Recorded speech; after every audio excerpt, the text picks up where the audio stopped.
Well, hello, everybody. Welcome to another video on History by Podcast. And today I'm joined by Professor Nina Livesey. Nina E. Livesey received her PhD from Southern Methodist University, Dallas, Texas, and is Professor Emerita of Religious Studies at the Oklahoma University College of Professional and Continuing Studies. Trained in biblical studies with a specialization in Pauline letters, Nina's interests can be broadly characterized as the investigation into various aspects of Christian emergence.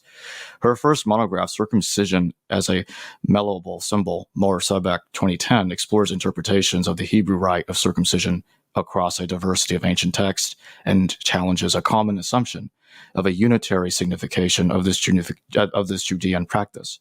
Her second monograph, Galatians and the Rhetoric of Christ, Demosthenes, Cicero, and Paul, Bridge Press 2016, which this interview is based upon, and a link to purchase that book is in the Amazon affiliate link in the description below. That book is a comparative study of the rhetoric of urgency, encomium, emotive language, and disjuncture across the Philippic speeches of Demosthenes and Cicero and Paul's letters to the Galatians. Against traditional scholarship, the book provides evidence of a wide use of rhetoric in Galatians, and her current work involves an analysis of Pauline letters more generally, including their status. To that end, she has a book that is coming out soon. It is titled The Letters of Paul in Their Roman Literary Context, Reassessing Apostolic Authorship. The link to pre-order the book is also in the History Valley Amazon affiliate link in the description below. So welcome to History Valley Podcast, Professor Livesey. Thank you very much, Jacob. Appreciate the invitation very much. And thank you for accepting and joining me today. What does Galatians and the Rhetoric of Christ aim to show, and how did the writing of this book affect your thinking about Paul? Well, as you said a little bit in the introduction, this book aims to show Paul's extensive use of rhetoric to get his points across. And I came away with the notion that Galatians is top to bottom rhetorical discourse. And I was able to show this, and as you mentioned, by comparing Galatians to the Philippic speeches of two well-known orators, Demosthenes and Cicero, and they're both known for their rhetorical prowess. So I began with the observation, this is really the beginning of that book, of Paul's rather extensive use of hyperbole, gross exaggerations, and even falsehoods when speaking about the Torah. Thus, he remarks the Torah does not come from God, but an intermediary was given provisionally, and that those who rely on so-called works of the law are under a curse. He suggests that law adherence is burdensome and that it brings about a state of enslavement. At the time of that writing, I was also operating under the common and still popular assumption among Pauline scholars and others that Paul was himself a Jew. So how could a Jew be saying such things? I concluded from these gross exaggerations that something else was at play or at stake, and that something else was lying behind those negative assessments of Torah. And to determine what that was, I turned to the letter of Galatians to provide the context, or what can be called the rhetorical situation, and became persuaded that it was Paul's opponents that prompted his statements. As is known from looking at the situation of the letter, some other competing authority figures were attempting to convince the Galatians to take up the practice of Torah, including circumcision. So I determined, again, from the situation of the letter, that these unnamed competitors or opponents dictated the contours of the arguments that Paul was making. So in this scenario, the Torah itself was simply an innocent victim, if you will, for Paul's real concern, which was the threat to his authority. So it's kind of a personal issue. So while I see the situation of the text differently today, as you mentioned, I have another book out, The rhetorical strategies outlined in this book, Galatians and the Rhetoric of Crisis, largely hold. Importantly, it was by delving into those strategies that I was better able to understand the workings of ancient authors and to learn how they made their arguments and the extent of them. I also aligned the letters of Galatians alongside other ancient writings without making distinctions or special exceptions for it as a religious writing. This work likewise led organically to a greater appreciation and interest in ancient education or paideia, and I became interested in how ancient authors were trained, a subject I take up in significant detail in the more recent book. There's an entire appendix on that. In addition, and importantly, so still answering your question, the more I learned about ancient rhetoric and how embedded it was in ancient writings, the more I was able to distance myself from face value readings. I learned, for instance, that for ancient writers, truth-telling was secondary to persuasion.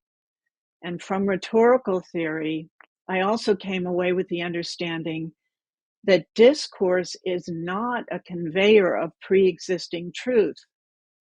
Rhetoric is instead the vehicle by which persons actively participate in the creation of truths.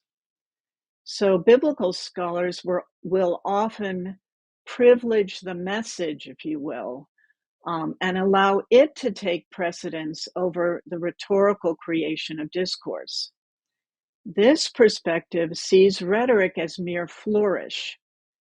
Biblical scholars can often also underestimate the inherent rhetorical nature of biblical texts and lean toward reading them, such as the letters of Paul, as genuine renderings or a type of journalism. But ancients, and this is important, were not trained to be journalists, but instead creative writers, and they were taught to persuade their audiences. Again, persuasion took precedence over factual renderings. Thus, the work brought me to a conceptual shift in how I read Pauline letters.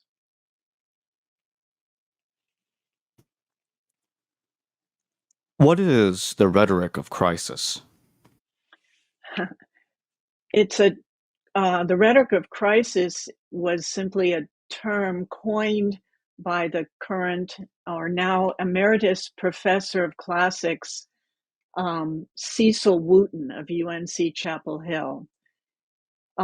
He devised the term, and with it, he was able to describe a particular type of rhetorical discourse that he observed in the Philippic speeches of Demosthenes, 4th century BCE, and Cicero, 1st century BCE.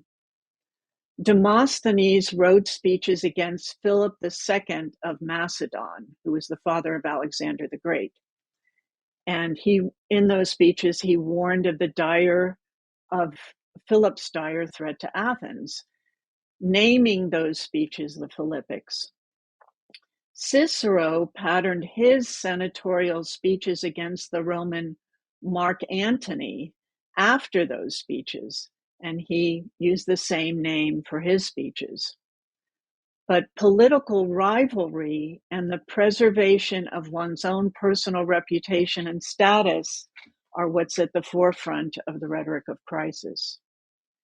So, and a little bit as what you mentioned in the introduction, the rhetoric of crisis brings a current situation into a state of urgent concern, and thus it employs exaggeration to bring that about. Situations are made to appear imminently threatening, even dire, and demanding an immediate response from the audience. The rhetoric of crisis aims to arouse moral outrage, especially for opponents. So you can break up this rhetoric, which I do in the book, into 4 components, and there's one chapter for each of these components. The creation, how do these authors create a sense of urgency? So it's a lot of the book is dissecting the rhetoric and then seeing how it was put forward by these authors. So the creation of a sense of urgency is one leg of it. The rhetoric of self-promotion, emotive language, and what's called disjuncture. The goal is to prompt, again, swift action toward the author's position and away from that of the author's opponent. How does Galatians remind you of Cicero and Demosthenes? So it's the rhetorical model and circumstances surrounding it that align the works. And as mentioned, following on the rhetorical situation created by Galatians, I saw Paul's opponents as the real problem. Specific issues or concerns were then subordinated or less important to Paul's own views and positions. Demosthenes and Cicero likewise were very much focused on their political opponents. Well, you could call Paul's opponents political if you wish, perhaps I should say religious opponents, but opponents. In contrast to his senatorial colleagues, Aeschines and Philocrates, Demosthenes adopted a hardline approach against Philip II, who was becoming a significant threat to Athens. Cicero's Philippics comprised part of a larger struggle for power in Rome in the wake of the assassination of Julius Caesar. And he's against his senatorial rivals. Cicero opposed Mark Antony and his rise to political power, to his own detriment, actually, and argued against him. By naming his speeches after Demosthenes's, Cicero, in a sense, forced a comparison between the threat of Philip II to Athens and Mark Antony's threat to Rome. Both Demosthenes and Cicero deployed their speeches to assert and maintain their power and lifestyles. They both, interestingly, come from a place of underdog. You wouldn't think of this, but it is. If you do the research, you find this. Demosthenes' senatorial rivals were considered more politically astute than he was. And Cicero was always known as a new man. So he was an outsider, if you will, to the political elite establishment. And they both had to prove their worth. So this strong rhetoric of proving themselves, and how do you prove yourself against a rival? That was the technique. Paul, too, appears to be proving his worth, especially at the start of Galatians, where he insists upon his apostleship. He, too, forcefully derogates his unnamed opponents, suggesting they be cursed or to be demeaned incredibly strongly for their alternative views, even to the extent of self-castration, which you see in chapter 5 of Galatians.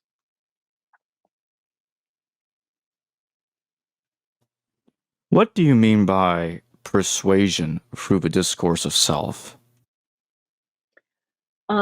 This persuasion through the discourse of self is nothing short of overt self-promotion, even exaggerated self-promotion. In rhetorical terminology, this is a form of encomium, the discourse of praise, but here's self-praise. Ironically, ancient social convention discouraged forms of self-promotion, yet ancient authors nevertheless found many ways around that and thoroughly engaged in it. Self-promotion is certainly present in Demosthenes, Cicero, and in Galatians. Demosthenes exaggerates his own good qualities, and he claims to boldly tell the truth. which is certainly a trope. He alleges to have accurate foresight. And in his 14th Philippic, Cicero loftily self-fashions, comparing himself to recent military heroes. He wasn't a military hero, and speaks of his recent public acclamation as though he was being celebrated in a military triumph. He exaggerates the size of a crowd. Like Demosthenes, he too claims to be genuine and sincere. These two orators likewise deliver these lofty self-fashionings within passages that derogate their opponents. So it's kind of a two-way street. I'm great, but my opponents, don't listen to them. They're not worthy at all. So similarly in Galatians, Paul is seen to grandiosely self-promote, and likewise within the context of his ostensible opponents. Indeed, Galatians begins with self-promotion. And as I mentioned, that's where Paul claims to be an apostle, but not only an apostle, but one who is not from human, but instead from divine commissioning. In canonical Galatians, Paul is seen to emphasize that claim through repetition. The Apostle Paul repeats that theme again in a passage defined by Galatians 1:10-17, which is his well-known kind of autobiographical passage. There too, he, like Cicero and Demosthenes, pulls the trustworthy card by claiming not to be in the business of mere persuasion. And in what is likely a common trope, he claims to have advanced in Judaism beyond his peers. Josephus makes a very similar comment regarding his own life in his Vita. All the while, Paul is seen to contrast his own lofty self-assessment with a diminished characterization of his opponents, whom he claims are not divinely sanctioned, but mere people pleasers. As I detail in my more recent book, the letter genre is particularly conducive to discussions of the self, thus ripe for self-promotion. After all, and this is what gives it a certain benefit, a letter presents in the voice of the letter sender. It's I discourse, first-person discourse.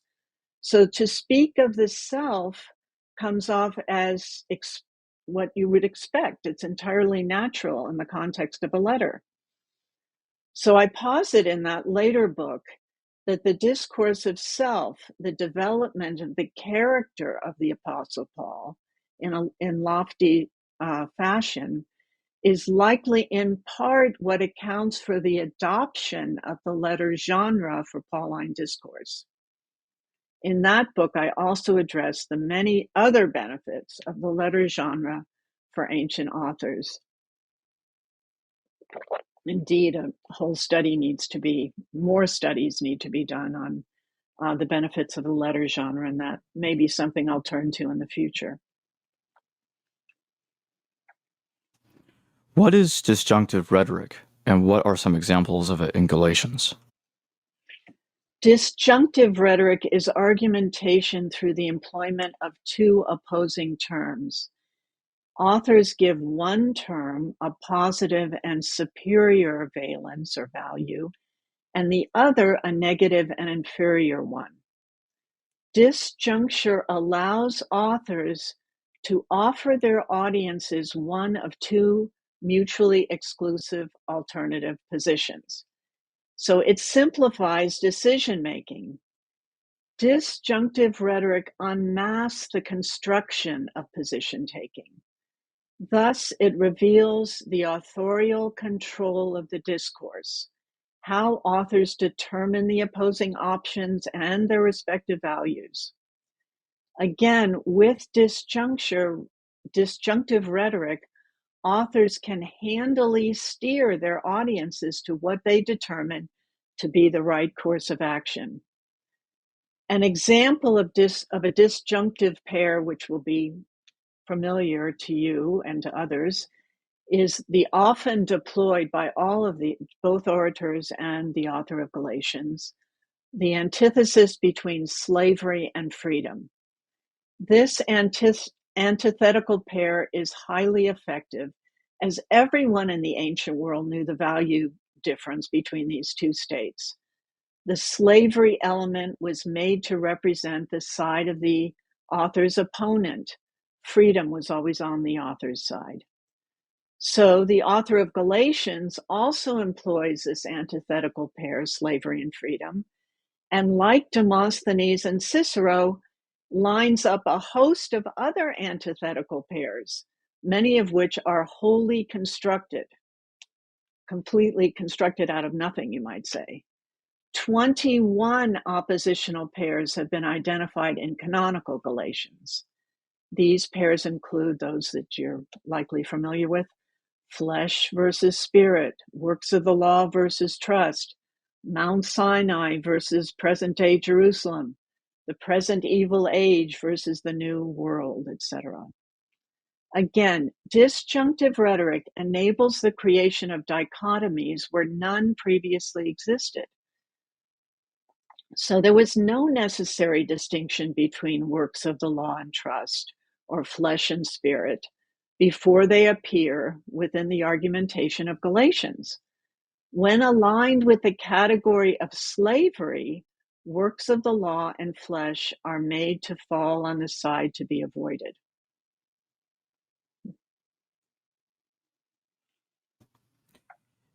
And in my closing question, is Galatians portraying Paul as anti-Torah? So this is a $64,000 question. I answered it a little bit at the beginning. The question certainly gets at the heart of much of current and even past Pauline scholarship. So I'll answer it in a couple of ways. So based on the argumentation of Galatians and face value readings, so this is prior to either of my books, it does look as though Paul is anti-Torah. Indeed, that was the long-standing understanding of Paul for centuries. But Pauline scholars now ask why we see this kind of anti-Torah rhetoric, even as the apostle is seen not to address Jews with his comments or discussions, but Gentiles, which is seemingly to diminish that anti-Torah take. Other scholars will variously diminish the anti-Torah emphasis of the letter. In the Rhetoric of Crisis book, as mentioned, I argue that Paul is not anti-Torah, as I mentioned, but instead he employs the Torah as a pawn to deal with his real concern, which is the threat to his own authority, these opponents. He sees that authority thwarted. To demean his opponents, he resorts to demeaning the Torah. However, in my soon-to-be published book, should be out in a few weeks now, which takes up the question of the status or the character of Pauline letters, I make additional observations. And I subsequently came also to the realization that one could not necessarily rely on the rhetorical situation as posited by the letter of Galatians to determine the motivation for the rhetoric. That is, the opponents themselves were also likely a construction deployed for the purpose of effective argumentation. Otherwise put, arguing against a position provides a means of arguing for one's own position. So it's easy to set up opponents. The other side then serves as a foil. In this later work, the newer book, I position Pauline letters in a 2nd century post-Bar Kokhba milieu. I assess that socio-historical circumstances of that era made Torah adherence tenuous among certain groups of writers. We can call this group of writers early Christians. Arguing often from Hebrew scriptures themselves, they provide alternative interpretations of those scriptures. They offer new rules and new theological orientations. It was the events of Bar Kokhba, the third Jewish confrontation with Rome, which ended in massive loss of life of Jews and Romans, and spelled the definitive end of the Jewish temple in the territory of Judea. And this era likely saw Roman legislation against circumcision, albeit temporarily. It is at this time, I argue, that the Apostle Paul, through letters, is made to be a standout figure, a divinely commissioned messenger, an apostle, who articulates part of this new and burgeoning theological orientation. Hello, everyone. Welcome to another video on History by Podcast. And today I'm joined by Dr. Nina Livesey, and we're going to be discussing a bit about her upcoming book, Reassessing Apostolic Authorship, although by the time I release this video, her book would already have came out. I'll have the link to the affiliate link in the description below to purchase Professor Nina Livesey's book. So thank you for joining me today, Professor Livesey. Thank you so much for having me. Well, thank you for joining me. Second time, I really appreciate it. Yeah, and it's in person. This is nice. Good to see you in person, yeah. It's great to see you too. Yeah. So I'd like to start us off with what led you to postulate the authenticity of these 7 epistles? Really, I should also ask, really, in context of that, what led you to believe they are inauthentic? So what convinced you that they were authentic initially, and then start us on the journey of what led you to thinking the opposite? Yeah. Well, just my training, and it's the same training that goes on today in undergraduate courses on the Bible. These 7 letters are the only letters that are authentic of Paul. I learned all of that in graduate school. That's just been the common lore for, 50 years, maybe longer. So I totally embrace that. I've written papers on that. There's a paper that is seen very often now, Women in the Authentic Letters of Paul, and I've totally embraced the 7 authentic letters of Paul. So I've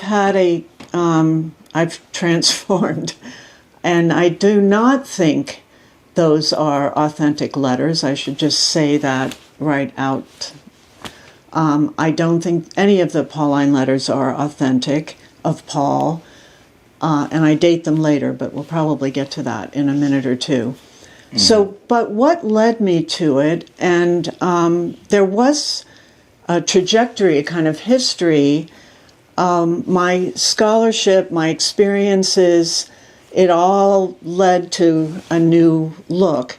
And the first thing I'd like to say is this work on rhetoric, and you and I already talked a little bit about that. I have a second book out on Galatians and the Rhetoric of Crisis. I wrote that, and I say this because I think it also plays a role in my ability to rethink. I wrote that letter out of the country, or the book out of when I was out of the country. And I was able to sit in a place away from home and really think about, in detail, the rhetorical moves that, at that time in my book, Paul was making. So I looked at it very closely, and I compared Paul to both Cicero and Demosthenes, professional orators and rhetors, very and more sophisticated, really, than what you see in the Pauline letters. But with those other 2 authors in hand, and then, as I said, kind of re-looking at Galatians just through that rhetorical lens, I could see the depth of the construction of the so-called autobiographical sections, the emotion aspect of it. Again, I'm comparing. And then I'm also getting pretty heavy into rhetorical theory because I had to back up everything I was saying. So I was still in France and looked at rhetorical theory there. And one thing in that rhetorical theory really influenced me very heavily is rhetoric was used to actually do construction of texts. It's not rhetoric that kind of stands on top of literature and just goes along for the ride and enhances what you want to say.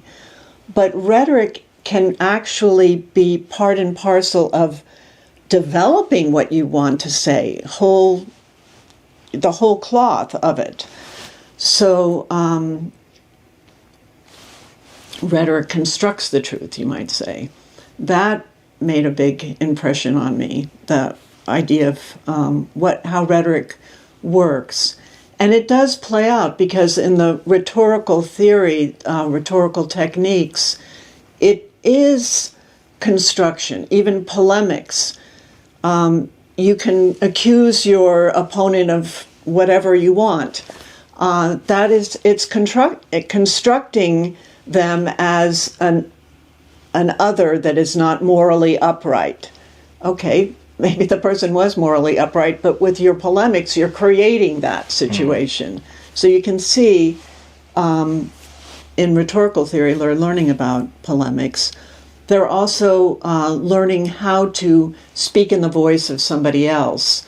So all of these are constructive techniques, and all of that played a role in my thinking.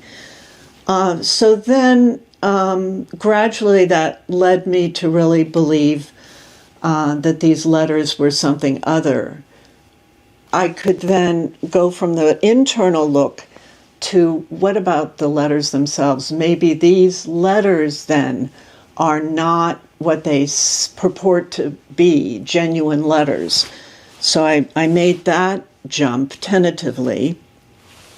But then, at the same time, and this is after I got back to the U.S., I was in communication with a close classicist friend and colleague, and she kind of pulled me aside at a meeting and said,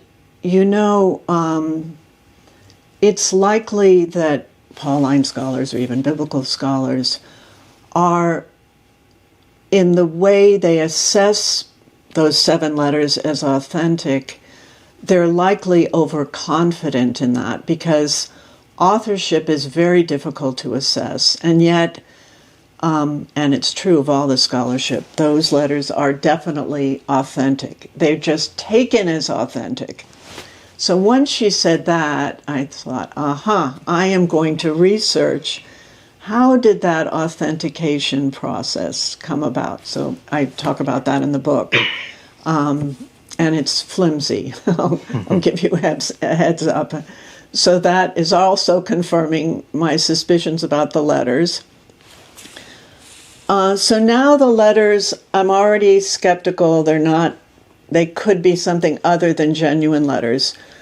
So then I think I just fell into, because I don't remember anybody handing me the book, but I used Patricia Rosenmeyer's Ancient Epistolary Fiction, her 2001 book, and that was just fascinating and eye-opening to me. And her book and other scholars of that ilk, especially her book, became my constant companion as I was writing this book that's about to be published. She opened my world to fictional letters and how they can be used. And I was then, and I remain, completely fascinated by what you can do with a fictional letter. The rhetorical use of a letter, the letter itself, and that's Rosenmeyer, that book. She talks a lot about how fictional letters can be used for all kinds of things. So then I had all my pieces in place to put my thesis out there. When do you date the Pauline epistles, before or after the composition of the Gospels?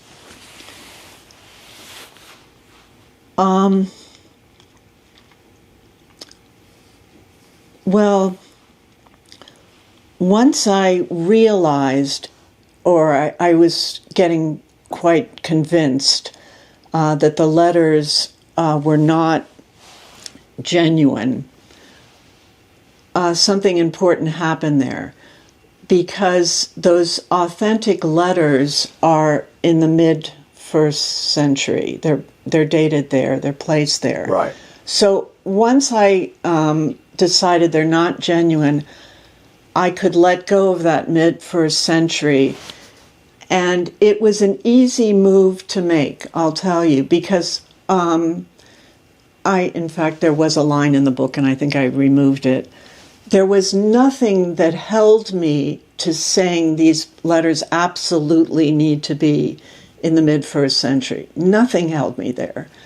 The way that the dating of mid-1st century comes about is internal, the internal references of the letter. So it's insular.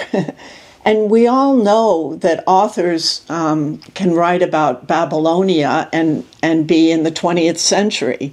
So you're not going to say the composition of that piece took place in the Babylonian Empire. So we know that internal dating, it cannot be the final determiner of a text of literature, and the same is true for letters. So once I got freed up of that mid-1st century, then I could look at some of the references in the letter, and of course the Paul of the letter knows about the Passion, Jesus Christ on the cross, crucified. And then, for me, the knowledge of that would have come from the Gospels. So that made me say or think, and I still do think, the letters come after the Gospels. And more importantly, Acts. Acts plays a role in my whole thesis as well. So post-Gospels, the letters come after the Gospels. So you would therefore... Or at least one Gospel. At least one Gospel. Maybe not all the Gospels, but at least one Gospel. Well, either way, that's how you would explain why Paul, or the person claimed to be Paul, or persons in these letters, how they seem to know a Passion account, how they make imply to it. So rather than hypothesizing a pre-Pauline source, one of the Gospels or all of them are the source or sources for this pretender or so-called Paul. So Acts, what do you make of Acts in relation to Paul's epistles? It is often said that Acts is independent of Paul's epistles, one of the reasons being because it never mentions Paul's letters. Or is it because the letters hadn't been written yet when Acts was composed? Well, the short answer, I think that the letters, I'm really feeling stronger and stronger daily almost on this, that the letters need to follow Acts. They're derivative of Acts. So I think what we have is there's at least one gospel. It may be Marcion's gospel. And then we have Acts. And then we have the letters. I think that's how it needs to go that way. So why... We've known for a long time, at least in some circles, that Acts and the letters seem to know each other. But of course, the scholarship, because of this authentic letter paradigm and the letters being early, it had to be that Acts, in that scholarship that shows that Acts and the letters know each other, it always had to be that Acts knew of the letters, but it never fessed up that it knew of the letters. And there's been some very good scholarship by Bill Walker, for instance. His exegesis, almost scientific, detailed work to show that there's even linguistic parallels between Acts and the letters, and certain incidents that really show that Acts, and in Walker's view, Acts must have known the letters in order to talk about various things like the Jerusalem incident and things like that. So, but one of the things, once you let go of that paradigm, then you start asking yourself, well, who's Paul? How do we get Paul? If they're not real letters, and there's no first century Paul who wrote those letters, then I had to ask myself, well, how do we get Paul? And that's where I turned to Acts. And Acts is very strategic with Paul. The first part of it is Saul, and then he has this transformation. Well, he has the transformation in Acts 9, where he still remains Saul. But then in Acts 13, when you see the conversion of this fellow Sergius Paulus, Saul also is called Paul. So I feel that we get Paul from Acts, and that's how we know of Paul. There's one other thing that I think works in alongside that notion of Paul coming from Acts, is Paul in the letters is very much Apostle Paul. How do we get Apostle Paul? Or why, you might ask, why would Paul call himself an apostle? And it's very intentional in Galatians, and as you know, I've worked a lot on Galatians. So why call yourself Apostle Paul if the whole idea of an apostleship is not known? And in the older paradigm, the 7 authentic letters, early, preceding Acts, preceding even Gospels, because now we're putting the Gospels a little bit later too. So the letters are supposedly the very first instances of New Testament texts. Well, why would someone call themselves an apostle if that, and I think that apostle has a theological overtones. It's not just a messenger, because there is a word apostle that just means a messenger, and it had an association with shipbuilding. But these letters aren't about shipbuilding. It's very theological in the opening. So why call yourself an apostle if there's no apostle even known? Why would I want to say I'm an apostle? Mm-hmm. You see what I mean? So that's another reason why I think you need a gospel with 12 apostles, but it's in Acts where the apostles really come alive and they carry things forward, right? So, and I think the letters are in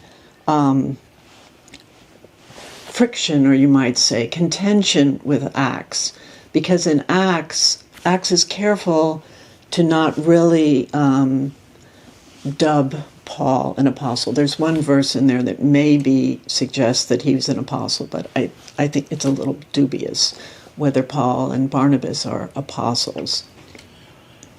So, well, it would seem like one way or another that I think you make an interesting point there, because regardless of Acts, like, okay, in that one little instance it does, but it doesn't accentuate the point too much. But then you get the epistles, which do. Either way is building over Acts, is your point. And I think it's very interesting, because I have wondered in the past, it's always creeped me out that Acts never mentions Paul's letters. Mm-hmm. And if Paul's letters were written before Acts, but the logic is Acts is independent of Paul's letters, then how do you know they existed before Acts? And even if they somehow did, where did Acts get its information from then?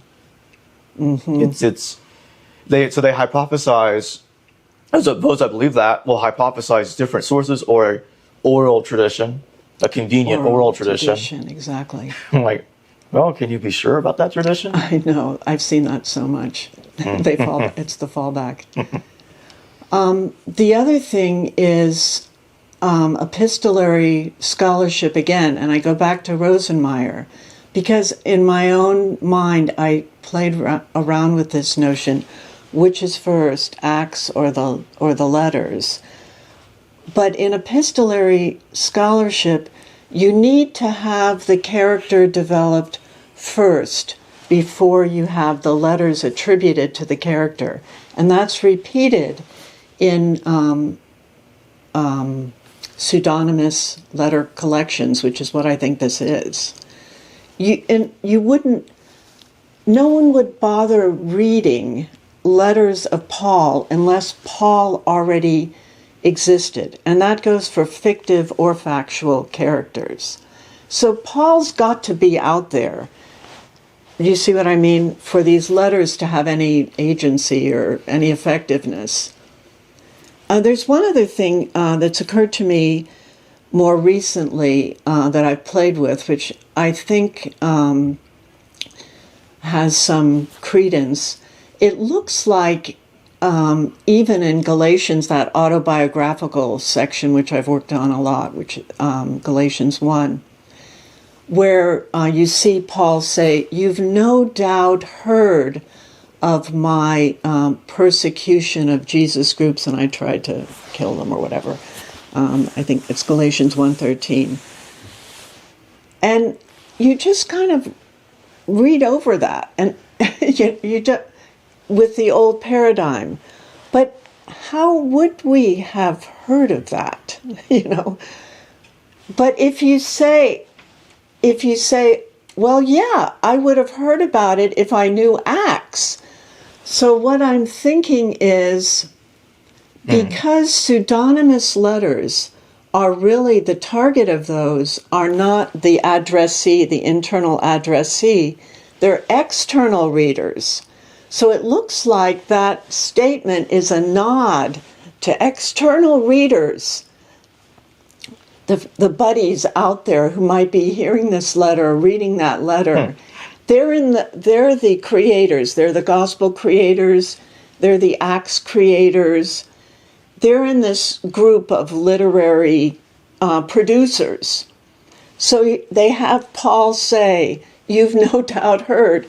It's like a nod to the guy in the audience who, read that in Acts. That's how I'm reading that now. Probably needs more development, but so I just think Acts has the priority. Do you believe the Pauline epistles tell us anything reliable about the historical Paul, even if none of them are by Paul himself? Well, I've kind of indirectly answered that. Yeah, that's true. And the thing about Acts, and there's been some work done on this, where Acts plays around with names. There's many characters who end up with multiple names, and it's a literary technique to show a transformation of some kind. Paul becomes missionary to the Gentiles, and so his name kind of takes on, he gets this Roman name. So there's this playing around with names. So in the scholarship, it's funny, when you read Acts, we hear about the author playing around with names, but somehow when it talks about the name Paul, that author doesn't play around with that name. There is so much wrapped around Paul, the historicity of Paul, and the letters being genuine, that even though good scholars know about Acts and how it uses names, how it creates narratives, it doesn't want to touch Paul. So I think that's a little strange too. And I think we need to see Paul as part of the character mix in Acts. It's a long way around of getting away from that exact answer of historical. Why do you think the letters were composed? Well, it's here that I think that if there was some genius involved in this early Christian literature, it was the composition of letters. And that's another thing that one can think about. Why does the New Testament have all these letters? Where you think about the Hebrew Bible, there aren't any standalone letters. There's one in what we call intertestamental works, this letter of Jeremiah. So it's very interesting that you would have Paul take on agency with letters. And why I think it's genius is because of the power of the letter genre itself. Maybe one of the most important points here is a letter seems real. A letter, if you get a letter somehow, it has importance in and of itself. It seems personal. You can put anything into a letter. You can, make moral advice. It's infinitely flexible on what you can put into a letter. It's very interesting, the rhetorical value of letters. And so if you're going to say something, you Corinthians ought to do X, Y, or Z, you could write a treatise about it, and it would be rather dry. But if you send a letter, and an external reader, a secondary reader, is looking at that, it automatically creates interest, because that reader sees, it looks over the shoulder and it's seeing, oh, Paul, this authoritative figure, who becomes authoritative because he's a letter writer, because that's another thing that letters do. You see over the shoulder advice given to somebody else, and that's also attractive to readers. It's much more lively than reading a treatise. So that's where I think some of the genius takes place, is to adopt the letter genre. And this was already being done. So I'm not making this up. We already have it with Seneca and his moral epistles. There's 140 of these things. They're all fictitious letters to somebody that he creates, this character Lucilius. And all of the advice that he wants to give to Lucilius is in the medium of a friendly letter. They're very attractive to read that as an external person. So the entirety of Stoic philosophy is in letters. And it keeps the conversation going. It's, as I said, lively and interesting. Do you think the historical Paul wrote anything at all that might have been lost and could have been replaced by all these forgeries instead? I wouldn't call the letters forgeries. I would kind of flip the script on that and say the letters become important because they're ascribed to Paul, and Paul is important. Paul is very important for the Christian tradition. I mean, we all know that. And how does he become important? Through Acts. So the fact that you have letters, even if they're fictitious, I think that they're important. they're not forgeries. I wouldn't use the word forgeries. Okay. And I don't know if there would be. It seems unlikely to me, but I don't know, and there's so much more to learn myself, and who knows what's going to be discovered. But I think from what we have, this Apostle Paul, and then he takes on a new persona with the letters. Intentionally, somebody really wanted to take in new directions. In my closing question, do you think anything, let me rephrase, so do you think that the book of Acts is the most reliable text we have about the historical Paul, despite whatever goals it might be having to try to perhaps embellish or change details? I don't find Acts to be historically reliable. I find Acts to be literarily reliable. Acts puts out the narrative. So it's valuable in the narrative world. But, and now I'm not saying anything new. Many scholars would contest the historical reliability of Acts. And I guess I go far with that. I think it's a constructed narrative. So I'm sorry about the historical Paul. You've asked me about the historical Paul a couple of times. And I don't know, Paul is an important person, right? So I don't know if the historical value is what's the most important thing. In fact, if you say Paul is historical, then I think you've got a problem, because then what happens to this person?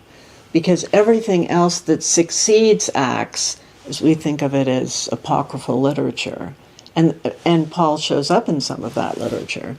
So what would have happened to that person? We have no history. The whole history of anything that might have been historical, nobody has any history of it. It doesn't exist. So it stops. And I don't know that there was a history there. So there's a conceptual problem with that. So you're not sure Paul existed? Right. Well, hello, everyone. Welcome to another video on History by Podcast. Today, I am joined by Professor Nina Livesey. This is the second time I've interviewed her in person.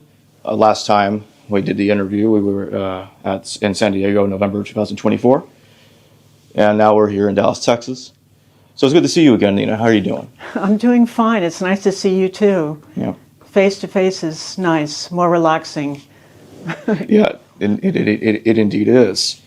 So today's discussion is going to continue off from where we left off last time, as we continue to discuss her book, now that her book is actually out as of this recording. It's called Letters of Paul in their Roman Literary Context, Reassessing Apostolic Authorship. And I'll have the link in the description below to purchase the book, and also in the pinned comment. Okay, so what led you to reassess the authenticity of these 7 epistles, often held to be genuinely Pauline by the consensus of scholars? Right. It is a shift. It's a biggish shift, actually. And what happened was a gradual process. And as I mentioned a little bit in the previous interview, I had worked very intensely on, especially the letter of Galatians, from a rhetorical perspective, really digging in deeply into how the author was trying to persuade, and it was a comparative study between Cicero and Demosthenes and the letter of Galatians, who I assumed at the time was Paul. So I was dealing with who I thought was Paul. So that all that study puts you very much in the mind of the author, you might say, behind the text. So that was, I was already there trying to see what is this author doing. And I think that really led me on this path that I'm currently on, putting myself in the shoes of the author. So that was the first move that I made, you might say. And once you are in that, the shoes of the author, one of the questions that you tend to ask is, how did this author learn all of this stuff? Right. What kind of an author is this? And of course, I'm comparing Paul, at the time I thought it was Paul, to orators, very well-known orators who certainly knew what they were doing, Demosthenes and Cicero. So I'm already, you might say, elevating the author of Galatians into a well-educated person. That already became very clear to me by 2016 when that previous book came out that we talked about before, actually, in our first interview. But then after, and this is gradually, it didn't come to me all at one time that it wasn't Paul. I had no reason not to think of Paul, because when you think of all the scholarship, no scholarship really is saying it's not Paul. Those letters are fixed, you might say, as authentic. Right. But gradually I started to question whether or not you could say Paul was the author. And I think it was because of so much strategy that I saw. I thought, is it really Paul the author? Is Paul actually the author? But it was gradual.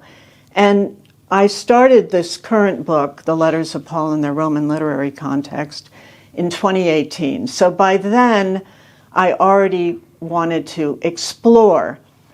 And so it started out as an explore, really, on authenticity, because I was asked, well, how do scholars, how can scholars be so sure that these letters are authentic? And that then put more questions in my mind. And I thought, well, I ought to research this. I didn't know this. So that's how this whole book started. And the authenticity process, the way these 7 letters are assessed as being authentic, is very weak. The criterion were weak, the arguments were weak, and so very soon I was able to see that this authentic perspective was crumbling. So then I kept moving on more and more to see what more could be discovered. And what are these letters then? Do you believe the Pauline epistles tell us anything reliable about the historical Paul, even if none of them are by Paul himself? I think the short answer is no, and I'm going to get to a little bit more of that later on, I think, with you. But one of the first questions I asked myself on this so-called authentic perspective that focuses so much on the historicity question, which is what you've just asked me, the historicity of the letters and the historicity of Paul. One of the early questions I asked myself was, were these letters always thought of as historical and the historical Paul? To be honest, it's hard to answer that directly, but you can indirectly get the answer to that question by seeing, and I struggled with this in the book, and where I end up is on the question of interest. What were people who looked at these letters interested in? Right now we're interested in history, we're interested in the Corinthians, let's say, and that leads us to this scholarship on the history of Corinth. So that historical question is very much now, but were those kinds of historical questions there originally, or maybe closer to when those letters would have been written? Maybe not exactly, the next day or the next year, but within, 50 years or even less of when those letters were written. What was the interest in these letters? And that was eye-opening for me too, because you don't see so much, you don't see anything about the town of Corinth or Thessalonica, what Paul is up to. You don't see those kinds of things emerging in the writers who are looking at those letters. And I'm talking Irenaeus, Tertullian, Ptolemy even. What they're looking at is they're all mining the letters in a way. Right now we're mining them for history, but they were mining them too, and they're mining them for theological questions. So that historical question was off the radar, out of the radar, I think, and it was theology that was of interest. Now, let me add something else here. Sure. So the fact that the theology is of interest, I think, is important because it showed me that once those letters are out there, once there's a letter of Paul, they became important. I use the word authoritative, I use the word scripture-like, but somehow those letters of Paul became important, not for history, as I said, but more for theology, that theological perspectives. Paul says this. No, Paul says that. Paul says there's one God. No, Paul says there's two gods. These kinds of questions. And they need those letters. And from an early point, they need the letters. I think that's interesting, too. Is 2 Corinthians 11:32-33 a reliable chronological anchor for Paul? So that's a good question, and it really segues from your previous question. And I do look at that passage because it becomes, as you say, in the scholarship, there must have been Paul, there must have been a historical Paul because of a passage like this, 2 Corinthians. So let's see what that says. 2 Corinthians 11:32-33. So that reads, "In Damascus, the governor, under King Aretas, guarded the city of Damascus in order to seize me," meaning Paul. "But I, Paul, was let down in a basket through a window in the wall and escaped from his hands." That means the governor. He escaped. Paul is talking in the first person, or Paul, in the letter writer Paul is talking in the first person. So this King Aretas has been the historical marker to somehow prove Paul was there in the mid-1st century during this time of King Aretas. And I think it's this King Aretas IV, who was supposedly in charge of Nabatea, the region of Nabatea. Well, there isn't any, when you start to research King Aretas IV, you find out that the historicity of this fellow, King Aretas, is a little bit in doubt. There isn't anything on record, you might say, in the historical record, of him being in charge of that region at that time, or at any time, I don't think. So already there's some question about King Aretas. and being in charge of a region around Damascus. That's already being questioned. But then the larger issue, and the larger issue here is, even if Aretas is there, and even if he is in charge and he has a governor, and all of that were absolutely true to the historical record, the only place that you see Paul, I would say character Paul, with the governor of King Aretas is there. There is no corroborating evidence for this. And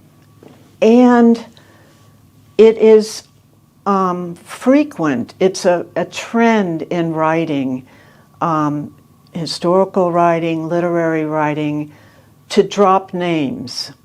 So even though you have a historical person, and we do have historical people in the scriptural literature, you've got King Herod, you've got other people, you've got real places, it doesn't necessarily mean you can count on the historicity of the event at that time.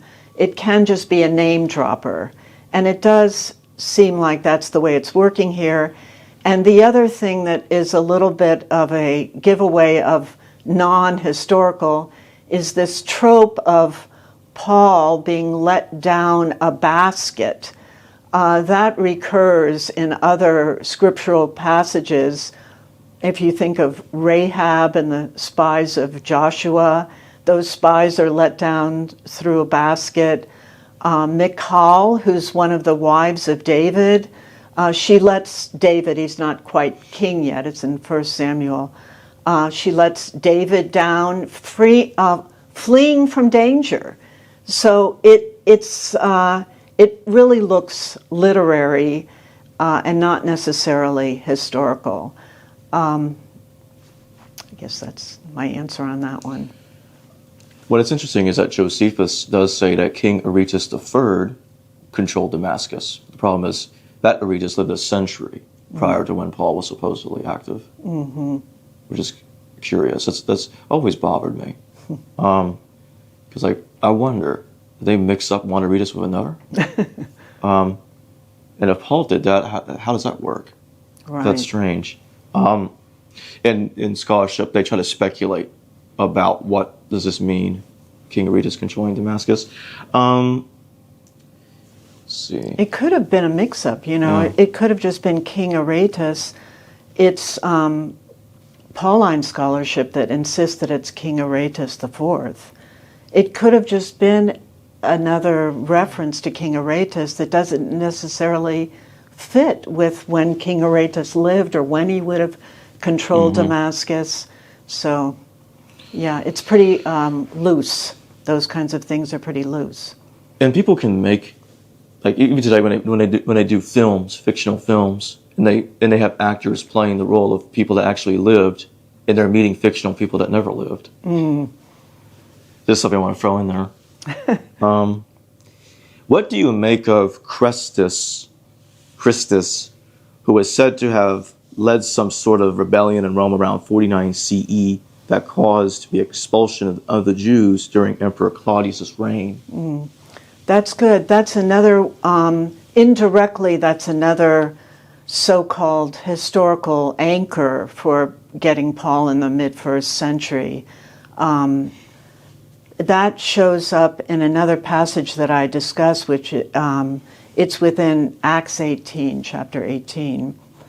And it's related because you see this Christus situation with regard to Aquila and Priscilla. And I have that also. So Acts 1-2, and this is getting into that Christus question that you just asked me. And so Acts 1-2, after this, Paul left Athens and went to Corinth. There he found a Jew named Aquila, a native of Pontus, who had recently come from Italy with his wife Priscilla, because Claudius had ordered all Jews to leave Rome. Okay, so this is getting close to the Christus Christus question. So that becomes an anchor. This Claudius had asked all Jews to leave Rome. So of course Claudius existed. There were Jews in Rome, so there's not an issue there. So how do we get Claudius had ordered all Jews to leave Rome? So when scholars look for that, they land on Suetonius, who wrote, we think, around the time of Hadrian, so early 2nd century. He wrote this work called The Lives of the 12 Caesars, Claudius being one of the Caesars.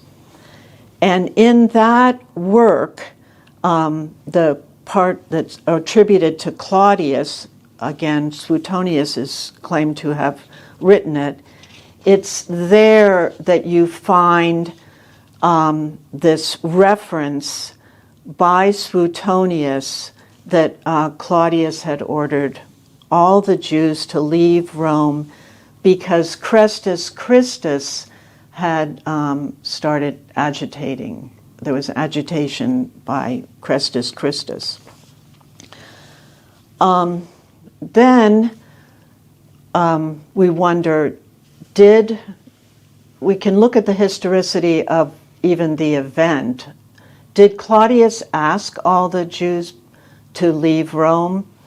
That's not necessarily corroborated by the historian Cassius Dio, who says that Claudius simply wanted Jews to stop congregating.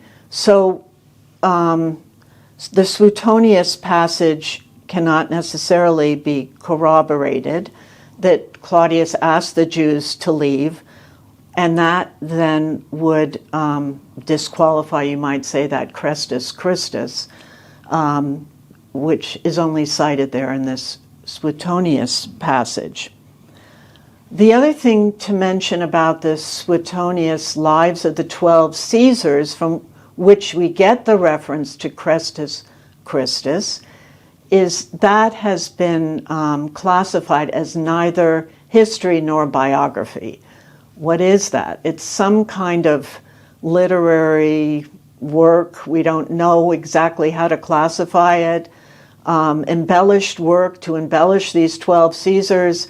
It doesn't look terribly reliable for history, for one thing. But then to get a little bit closer to the Christus Christus question, which is what has really piqued scholars, there must be Christians in Rome in the mid-1st century, which would lend more credibility to Paul the Christian in the mid-1st century, and more historicity to a lot of Christianity in the mid-1st century. The fact that this Suetonius passage looks suspicious, I think rules against that. And the other thing, when I look at it, well, I should say one scholar in particular really pushes back that saying that Christus is a common name, it doesn't necessarily mean Christian. But let's for the moment say he was talking about, it was supposed to be Christus and he just misspelled it Christus. And it was supposed to allude to Christians. That to me seems quite problematic for a Claudius to be writing about, because the first word Christian, so you get the notion of a Christian, is not until the 2nd century from any of our sources. So how would Claudius, in my reading of it, have any notion of Christus, Christ, Christian in the mid-1st century? It looks like it's influenced by Acts or something within Acts. Agitation by Jews. It looks suspiciously, to me, influenced by that. When do you date the Pauline epistles? Well, in the book, which you have the book and you've seen it, I am saying that they're in the mid-2nd century, and I've defaulted, you might say, to 144. And the way I came about that is because of Marcion. The first evidence that we have, and this, I kept researching the book. It led me to down one path, down another path. And then, well, when do we get these letters? And that's how I ended up with the Marcion, the centrality of Marcion, because that looks like it's the first actual evidence of the letters is with Marcion, who published 10 letters, and the publication came out at 144. So you can probably, before the publication, I'm assuming the letters came into existence somehow right before. And I think they're pseudonymous, I think they're fictive, so I don't think they have anything to do with an historical first century Paul. I don't know if that answers your question. It does. Okay. If you can expand on the connection between Marcion and the emergence of the 13 Pauline epistles? Right. Well, as I said, I didn't start out with Marcion. I kind of fell into Marcion, and I get to Marcion in the very last chapter of the book. The chapter before goes into, because I was so interested in a letter, why a letter? Why would somebody pick up a letter? Why would you have Paul on theology in a letter? So that got me onto epistolary questions, which I spent a lot of time with.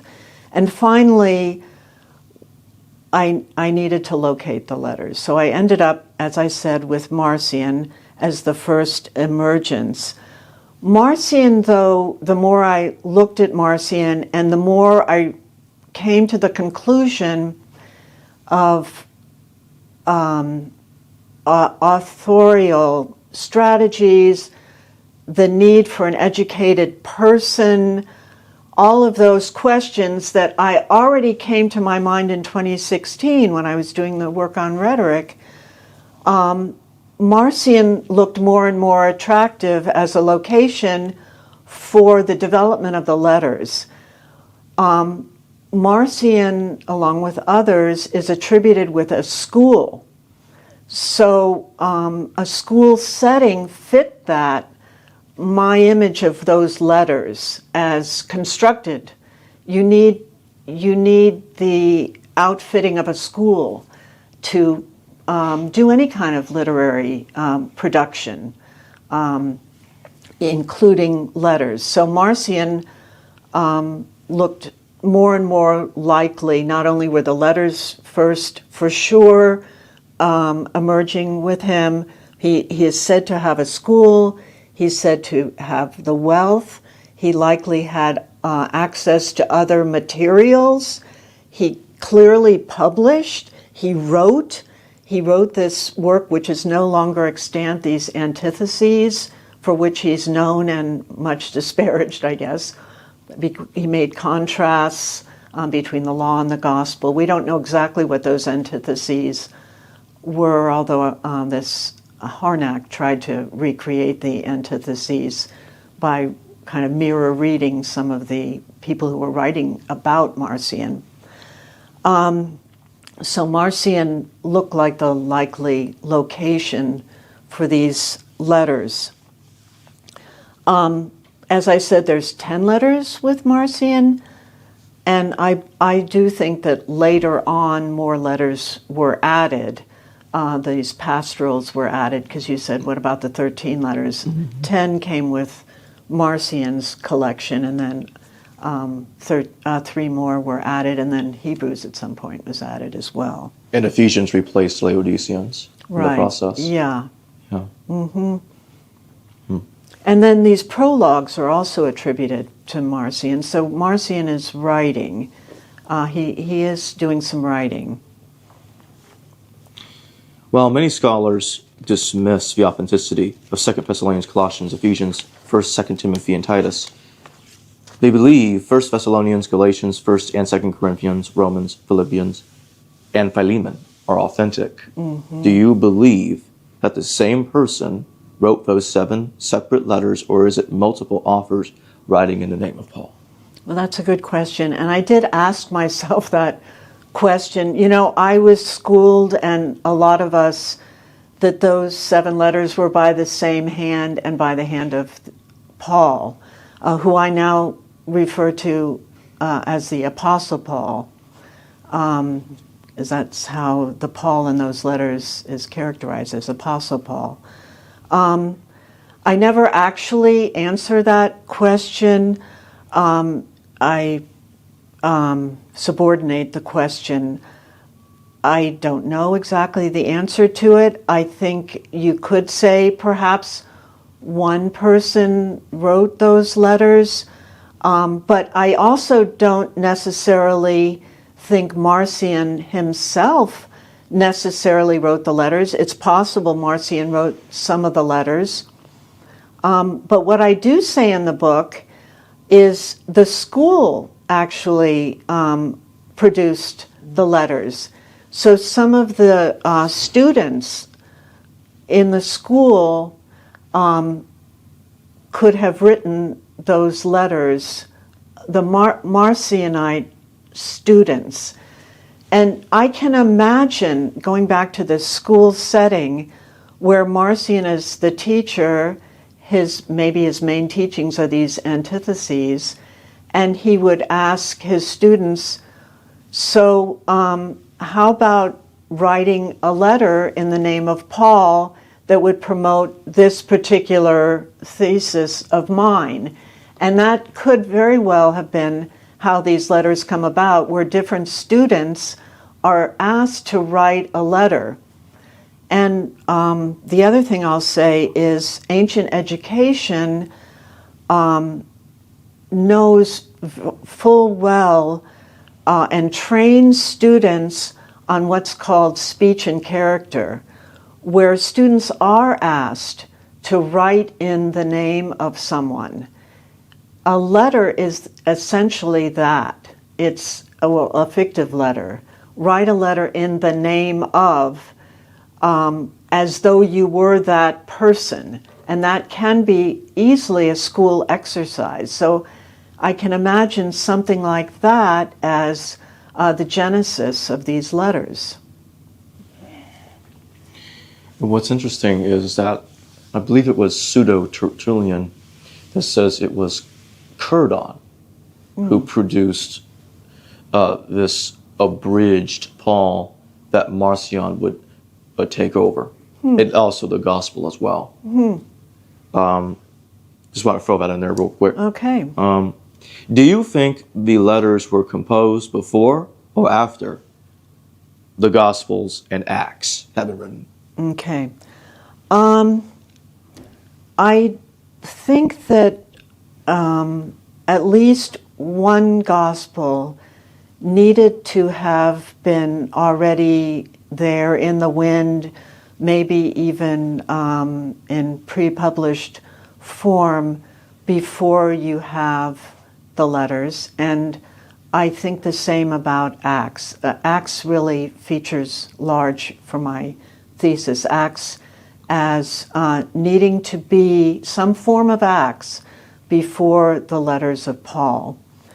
In terms of the gospel being there before, I ran across this interesting passage in Tertullian, who read it that way, read Galatians, where you see euangelion, the word, which means gospel, in Galatians, where Paul is saying, these others don't have a gospel, I have the the true gospel. In Pauline scholarship, that's interpreted primarily as the message, because they're not assuming there is a written gospel in the mid-first century. It's a message. Paul is promoting a message. I haven't seen super clearly what exactly that message is, and maybe it depends on which person you're talking to, exactly what Paul's gospel was. But Tertullian read it as a gospel text, which I found interesting, assuming then that by the time Galatians is written, there was this gospel, or maybe many gospels. So I found that very interesting. The other thing, there's all the concepts too. The letters, I'll mention this one thing. You've got Jesus, but with Christos in the letters, which this Christos is already a post-resurrection figure. The letters, just thinking chronologically of a story, you have a story of Jesus, and then the death of Jesus. The letters naturally and organically pick up at that secondary phase, don't they? With Christos, not with a Jesus person moving around, a living being, right? So that also, I think, is a clue that you need some kind of a passion to have taken place. I can also add the Paul of the letters is doing something, theologizing, you might say, about the implications of dying.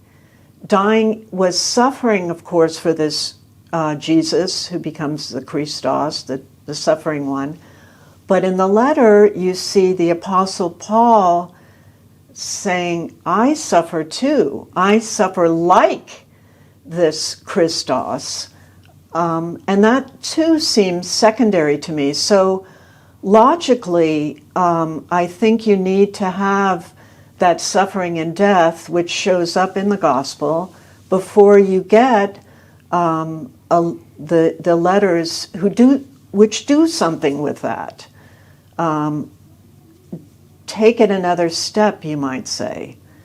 What more can I do with that? What's the implication of this dying on the cross for people? So to expand on my question about Acts, that was part of the previous question. What do you make of Acts in relation to Paul's epistles? It is often said that Acts is independent of Paul's epistles. One of the reasons being because it never mentions Paul's letters, or it is because the letters hadn't been written yet when Acts was composed. Did Marcion's edition of Paul's letters post-date Acts? Yes, I do think that we need we need Acts before you have the letters of Paul. And in the book, I spend a good deal of time talking about the name of Paul. I think you cannot have a letter of Paul, Apostle Paul, I'll use the word Apostle Paul, before you have the character Paul known. And I'll expand on that later in a minute, actually. And this is where I come to the centrality of Acts. Because in Acts, you have the character Saul, who in Acts 13 then takes on the name Paul. And that needs to happen before you have the letters of Paul. That character has to be made known.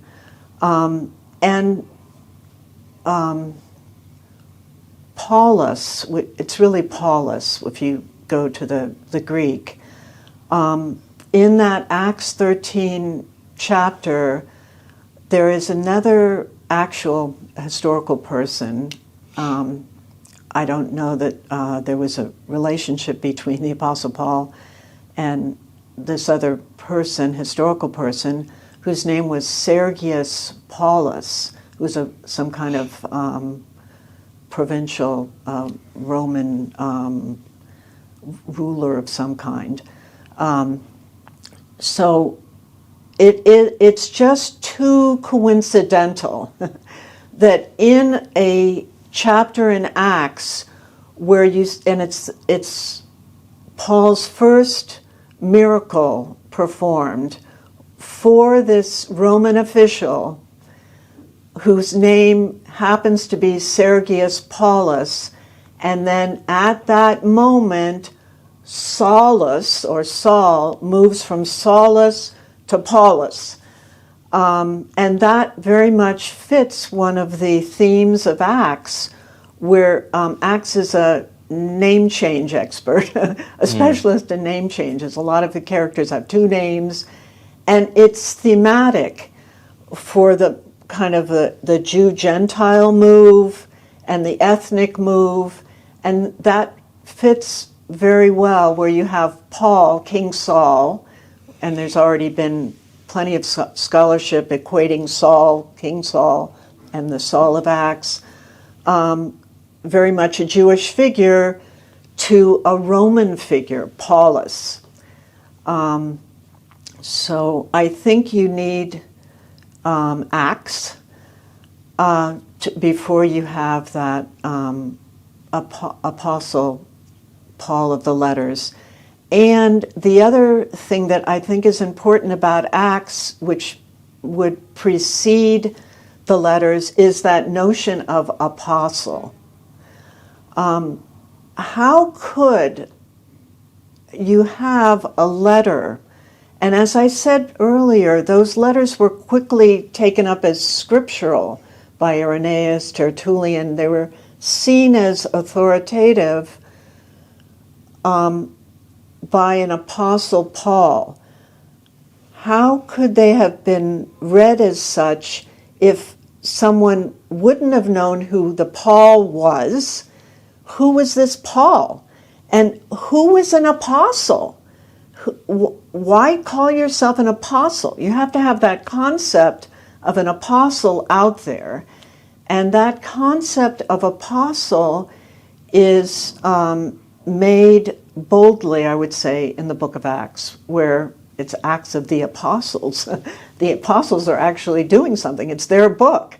What do the apostles do? The apostles became important. Poor Paul wasn't an apostle in Acts, but he sure is an apostle with the letters.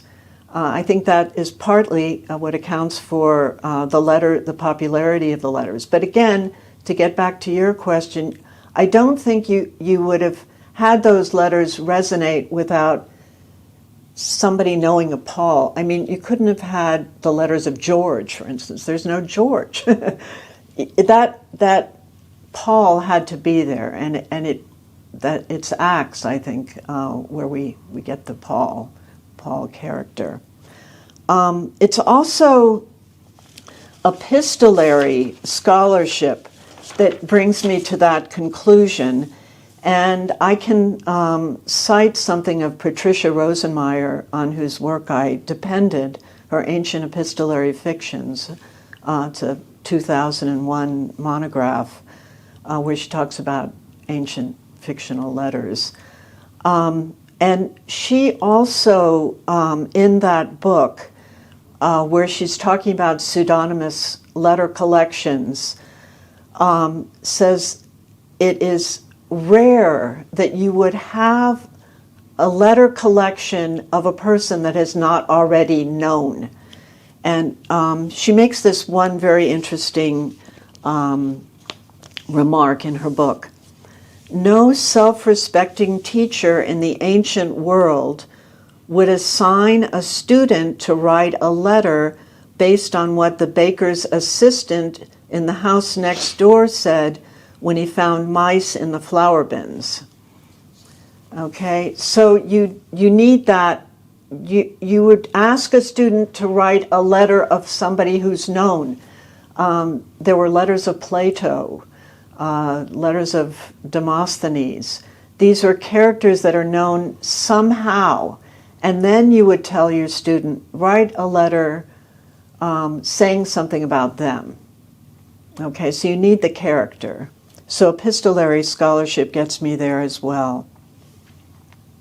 And just to expand on what you said a moment ago about the comparison between King Saul and Paul the Apostle in Acts, Paul is kind of like reversing the role between David and King Saul in 2 Corinthians as he's fleeing from King Aretas, supposedly, just as David fled from Saul in the Old Testament. I just want to throw that in there. That's interesting. And of course, in Philippians, Paul is called a Benjamite, which King Saul is, according to the Old Testament. What kind of rhetoric is the real author, whoever that was, employing in writing Galatians, and why do you think the letters were written? Yeah, that was why write a letter? That really piqued my interest, and it still is interesting to me. When you think about the New Testament and you compare it to the Hebrew Bible, there are very few letters of books of the Hebrew Bible that are letters in the Hebrew Bible. We do have a letter of Jeremiah, but there's very few letters. There's embedded letters in the Hebrew Bible, but there's not a whole book there. But by contrast, you've got in the New Testament is primarily letters. So it's a great question, and it's still of interest of mine, and I think more work really needs to be done on this, picking up the notion of a letter. But I will say that letters lend themselves very nicely to teachings. There is something very handy about using a letter, and that I did, research on modern epistolary scholarship. So what you can think about is there's some what I could call givens about a letter. One is they seem casual, friendly, accessible. They also seem trustworthy, and they seem, again with trustworthy, real. So you have this medium that you could say is rhetorically quite powerful. Friendly, they lend themselves again to being very accessible. The other thing about a letter is you get the sense when you read a letter that the two parties know each other. So you're reading a letter secondarily. We're all reading the letters of Paul secondarily. And you see the Apostle Paul, let's say, addressing the Corinthians. Your thought, my thought, others, I would imagine, Paul, the Apostle Paul, knows the Corinthians. So already you can have that notion because of a letter. A letter allows the secondary reader to already see that there is a relationship established between the sender and the person being addressed, the addressee of the letter. So that is also very interesting. And these are all givens about letters. They're trustworthy. They have a reputation for being trustworthy. authentic, real. They come with that. It's in their packaging, you might say. That's the reputation of a letter. The other thing that I found in researching, I did a comparison between Seneca's moral epistles and the Apostle Paul's letter.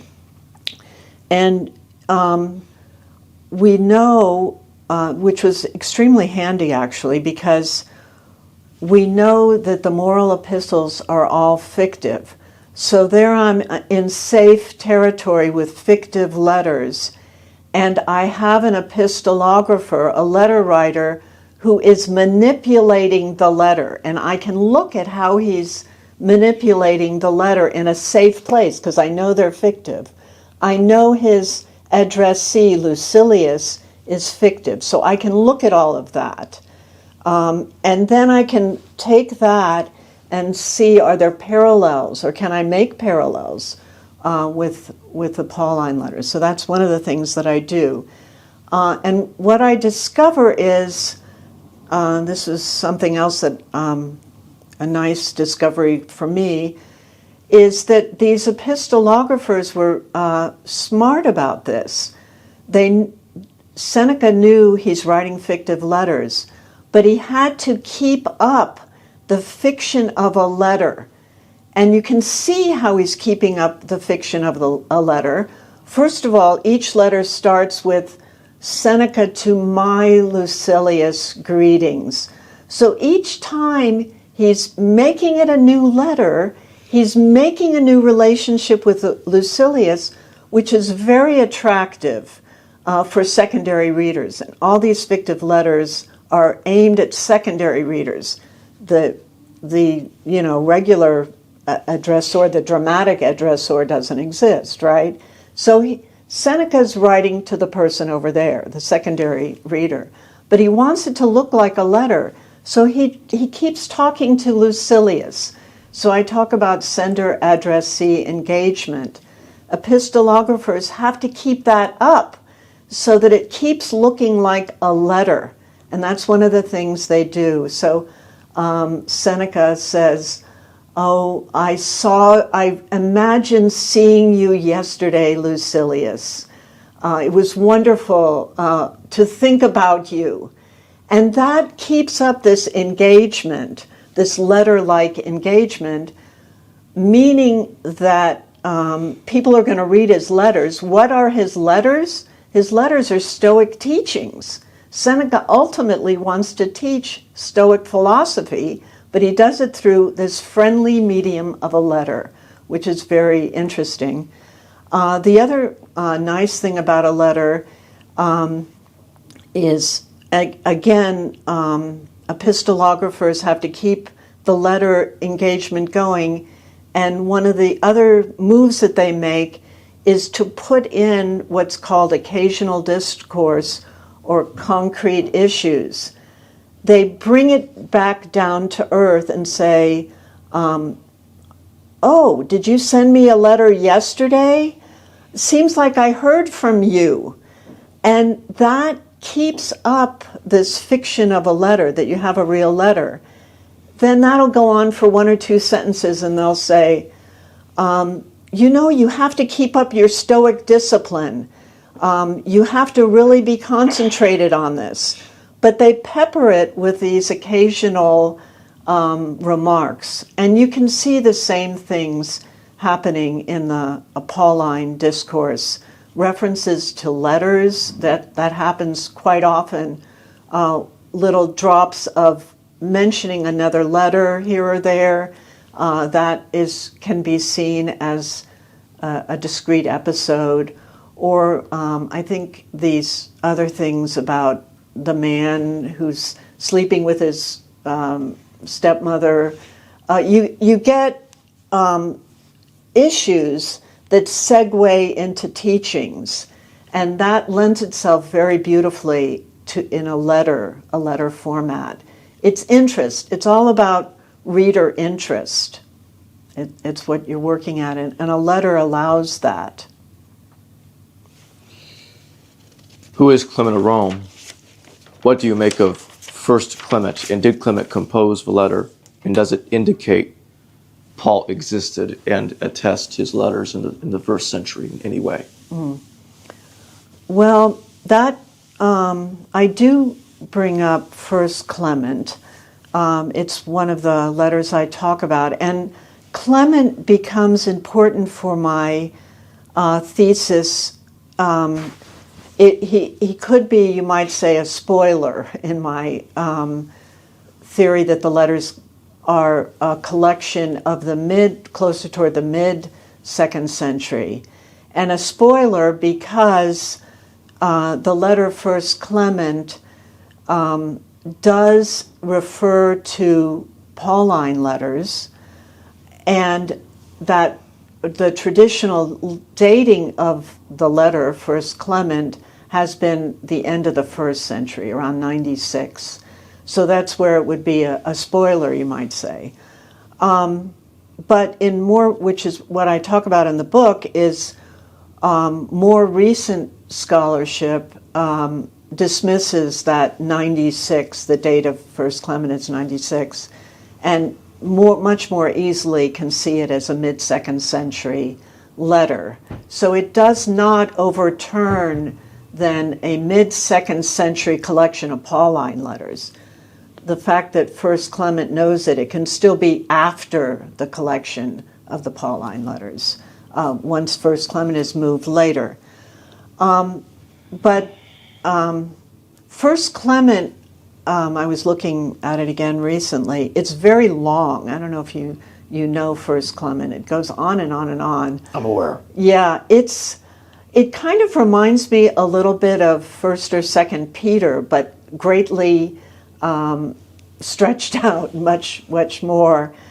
Where I'm going with this, it looks like, really an expanded First Peter.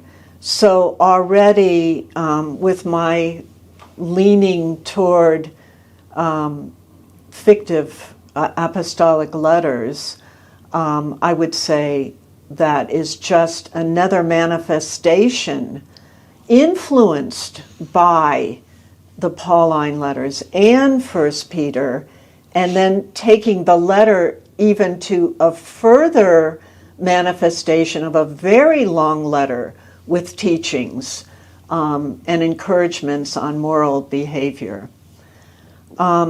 How it became associated with Clement of Rome, I'm not exactly sure, and called First Clement, because it doesn't really talk about itself as being First Clement. The addressee and addressor it comes from a community of Rome to a community of Corinth, which is interesting. How can you probably wouldn't have a whole community writing the letter. Clearly one person, I guess Clement was thought to be the author behind that community of Rome in the traditional way of looking at it, to be the scribe talking up for that, giving the advice for that community of Rome, Clement of Rome, yeah. Did Paul exist? Well, I sort of got to that a little bit. I think Paul exists in Acts. Well, there's really two Pauls, aren't there? And there's been two Pauls since I've been studying this material. And it's even more pronounced in a lot of the scholarship. There's the Paul of Acts and the Apostle Paul of the letters, and there's certainly relationships. And there's always been relationships, but we've thought the reverse, haven't we? That the letters preceded Acts. The letters, several scholars think that the letters inform Acts. And I would have said before I wrote this book that the Paul of the letters existed and wrote those letters, but I don't hold to that anymore. I think the letters were written by another person.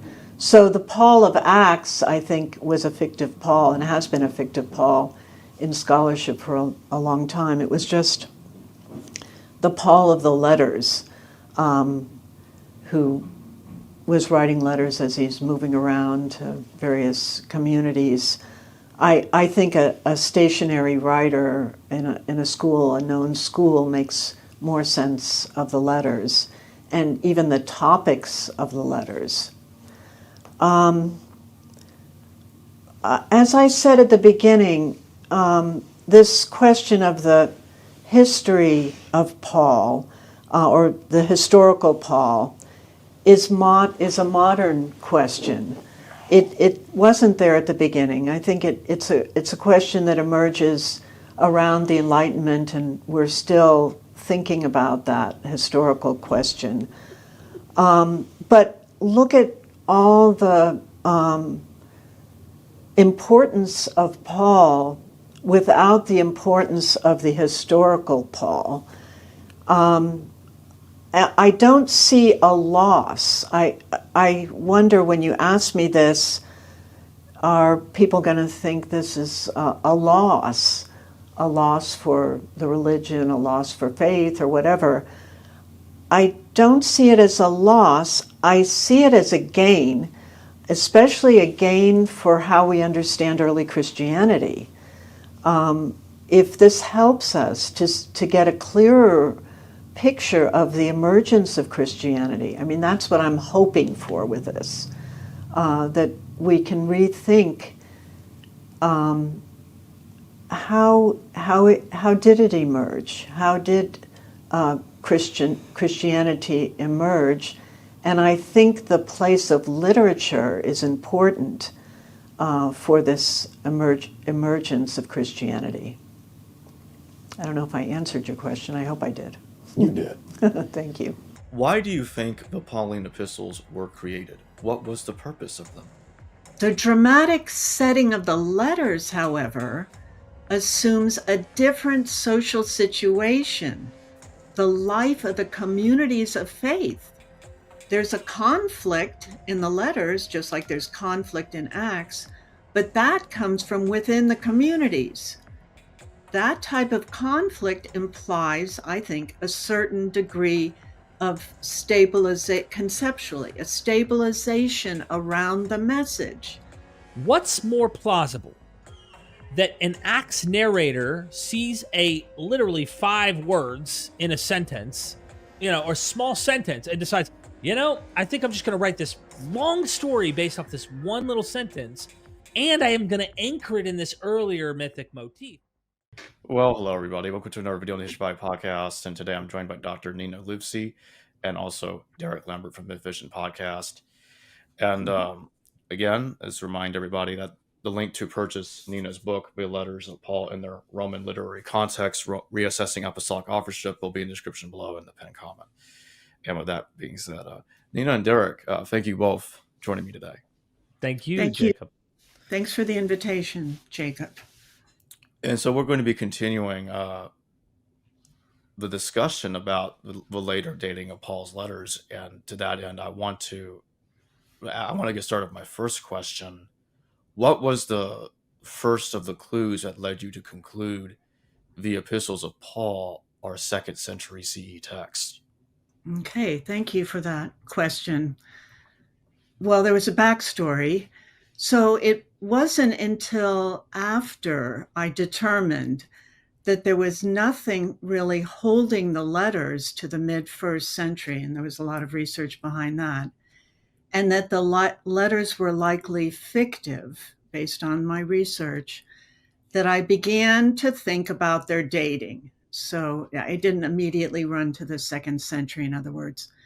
So as you likely recall, it was my work on the analysis of the letters from a rhetorical perspective that led me to question their authenticity and to the determination that the letters were likely fictive. So bolstering my understanding that the letters are fictive was my observation of a wealth of fictive letters in antiquity. And this is something I learned also as part of the research. And even closer to home, when you think about it, there are many letters in the Hebrew Bible, embedded letters within other texts that are considered fictive. So fictive letters doesn't come out of nowhere, is what I'm trying to say. The 2nd century dating is a result of my first and primary evaluation that the letters are fictive. The 2nd century comes into view when looking for evidence of the letters. And there is where I find that Marcion's collection emerged also in that scholarship for having published the Epistolicon. And his is the first relatively secure evidence of the letters. And he's a 2nd century, mid-2nd century figure. So in earlier scholarship, and I'm thinking here of the Dutch radicals as one example, Marcion also does emerge as a suggested locative location, you might say, as the originating place for the letters, Pauline letters. So another way of saying this, I did come to Marcion, but others have also come to Marcion as well, namely these Dutch radical thinkers. So I hope that answers your question. Who is Marcion, and what did he say about the Pauline epistles? So Marcion, and thank you for your question, Marcion was active in this mid-2nd century, and his dates, he's actually late 1st century, born around 85, we think, and died around 160. Those are estimated dates. It's thought that he came from Pontus, which is modern-day Turkey, in the city of Sinope, and that he actually came to Rome just after the Bar Kokhba revolt, which dates to 132, 135. So we could say that he showed up in Rome right around 135 or slightly later. He's among the elite class, which plays a role in all of this. He's wealthy, and with his wealth, thought to derive from shipbuilding. So he's from a shipbuilding family, you might say.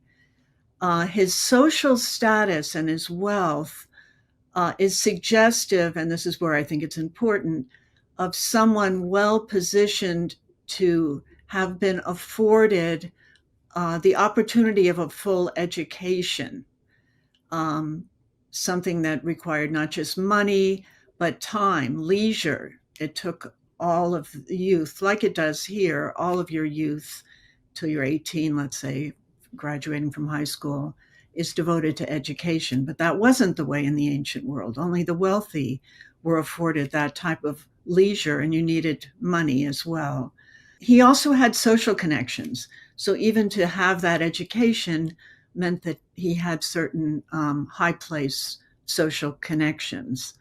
So really, scholars have thought of Marcion as a writer intellectual. Other ancient authors refer to him as a philosopher and a teacher, someone who had a school in Rome. The least problematic, perhaps, of Marcion is that he is thought to have written a work on his own called the Antitheses. That's lost. We don't have it at all. But it was comprised, just as the word antithesis implies, these oppositional statements. And as we have it, in fact, a lot of what we have about Marcion from his opponents actually is that he did have these antitheses, namely between the Jewish law or Torah and the gospel. And he also had a two-God philosophy where there's a creator God, kind of dividing up God, you might say, creator God of Hebrew scriptures, and then a superior God of Jesus Christ, a different God. He's also credited with the term New Testament, and there you have another type of opposition to Old Testament. Today we would I used the term Hebrew Bible and New Testament, not Old Testament, New Testament. But also well known of Marcion is that he published a 2-volume work that is referred to actually as the New Testament, in which there is a gospel text, in first place, the Evangelion, and 10 letters of Paul. So here's where you get the first instance of Pauline epistles. And that was given a name as well, a book given a name, Apostolikon. As I said, the significance, Evangelion and Apostolikon, I think, are significant. Those works too are lost, unfortunately, and both the Evangelion of Marcion and the Apostolikon, these 10 letters of Paul, have to be recreated from ancient sources, and the main sources there are Tertullian and Epiphanius. They're later, 3rd and 4th century writers who wrote extensively about Marcion and seemingly quoted from those works. So that's how scholars are able to piece it together. But it's not exact. It's taking some creativity as well. Also, I'd like to say it looks like Marcion had Jewish associations, and even someone like Marcus Vincent wrote an article that he was a proselyte Jew. I think that's important. And an issue that merits even more investigation. It makes sense of the references that we see, especially in the Apostolikon, to Jewish scriptures and Jewish allusions to Abraham. Marcion was clearly versed in Hebrew scriptures, so you have to ask, well, how did that happen? In a way, Hebrew scriptures, you might say, is maybe like the Homer of a Roman writer. So I do think there was some Jewish association there. Marcion is also thought to have been concerned about the status of the Jewish God and also Hebrew scriptures. The Apostolikon deals with the ongoing relevance of Jewish practices like circumcision for Gentiles specifically. And at the time of that 2-volume work, the Evangelion Apostolikon, there is no longer a Jewish kingdom, a Jewish state. Jerusalem is no longer. And Marcion is writing in Rome. So I think all of that plays a role in how we understand Marcion and how we understand the Evangelion and how we understand the Apostolikon, or the letters of Paul, the context, who he is and when he's writing and where he's writing. What does Marcion say about Pauline letters? I have little to report on this. We have indirect information. According to Tertullian, Marcion claimed, and this is not so much about Paul, but that he found the letter of Galatians. That's according to Tertullian. But what's interesting to me about that is this is precisely the kind of statement you would expect to see of a writer or an editor who's writing in the name of someone else. It's a cover, you might say. To say that you find a letter preserves a cover of authenticity, which is exactly what I think is at play here with the Pauline letters. They look like they're authentic. They're made to look authentic. So, and I also know that Marcion was highly criticized for focusing on only one apostle, Paul. So if you think about that, and you only had one gospel and the letters of Paul, you would you wouldn't know that there's any other letters. And indeed, there may not have actually been any other letters at the time of that publication, Marcion's publication. You mean to tell me the golden plates that Joseph Smith found, he didn't write them? Sorry. So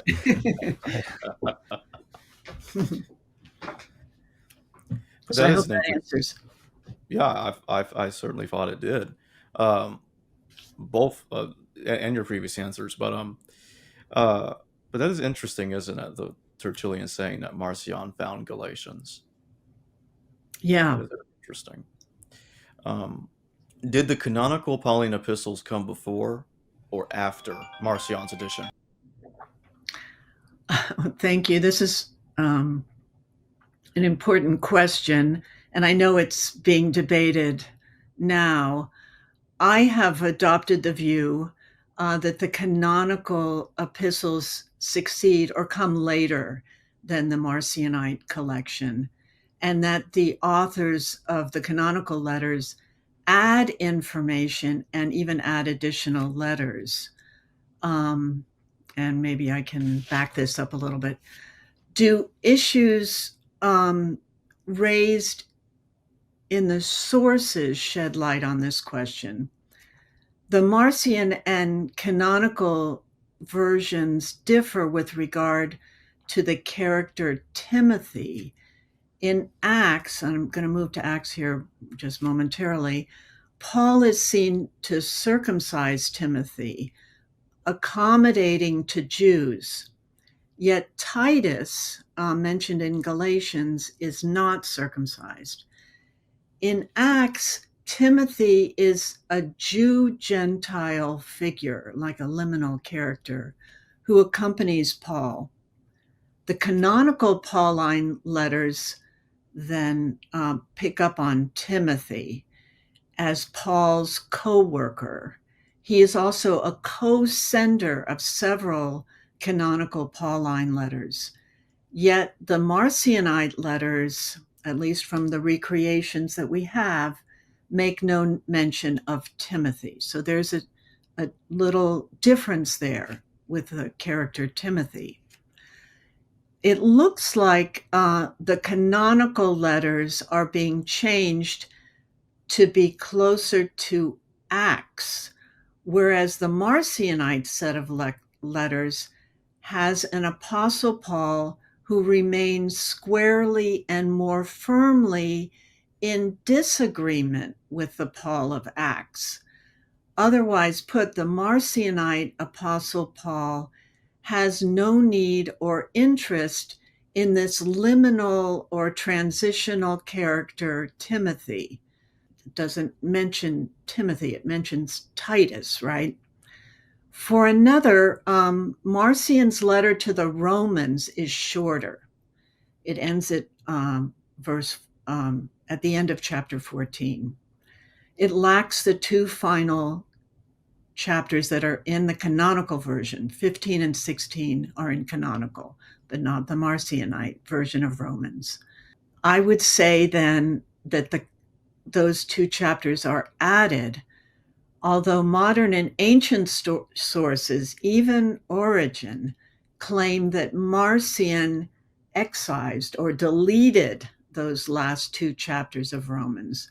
Of course, that was kind of the party line already from all these polemicists, that Marcion was deleting material. It looks like Origen is just repeating the party line, you might say. We know, however, that other New Testament writings had additional endings added. And I'm thinking here of the Gospels of Mark and the Gospel of John, and that's been known in scholarship for a long time. So it was a commonplace to add.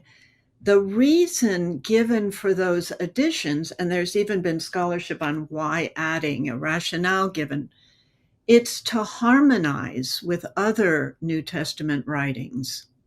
And I think you could use that same rationale with a longer ending of Romans, that it's harmonizing, trying to bring everything together in a canon that is all supposed to look similar and work together, characters are working together. So that's one way that I would say that the Marcionite version is shorter and it was earlier.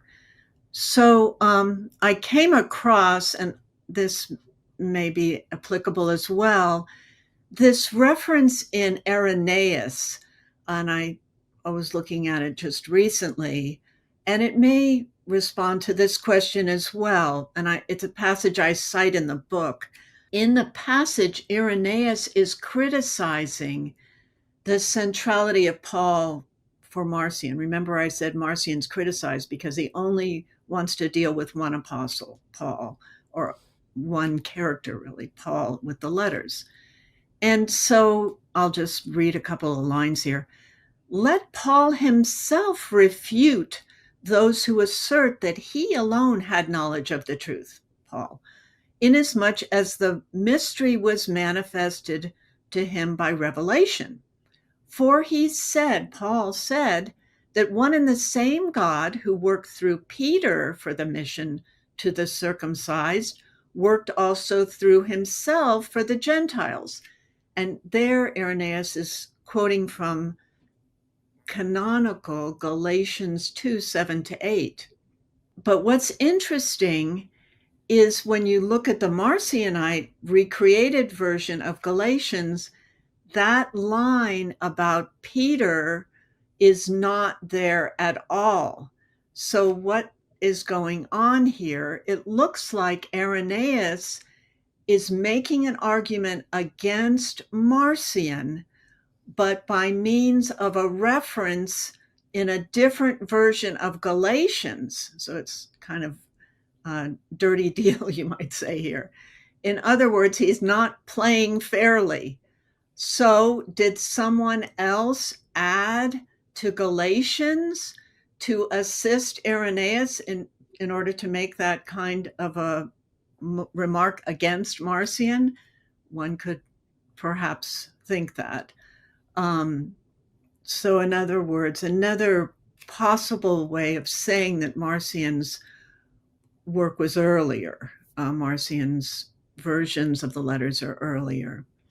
And I'll also say that I worked on the opening formula or the opening address of the Pauline letters. I do quite a bit of that in the book.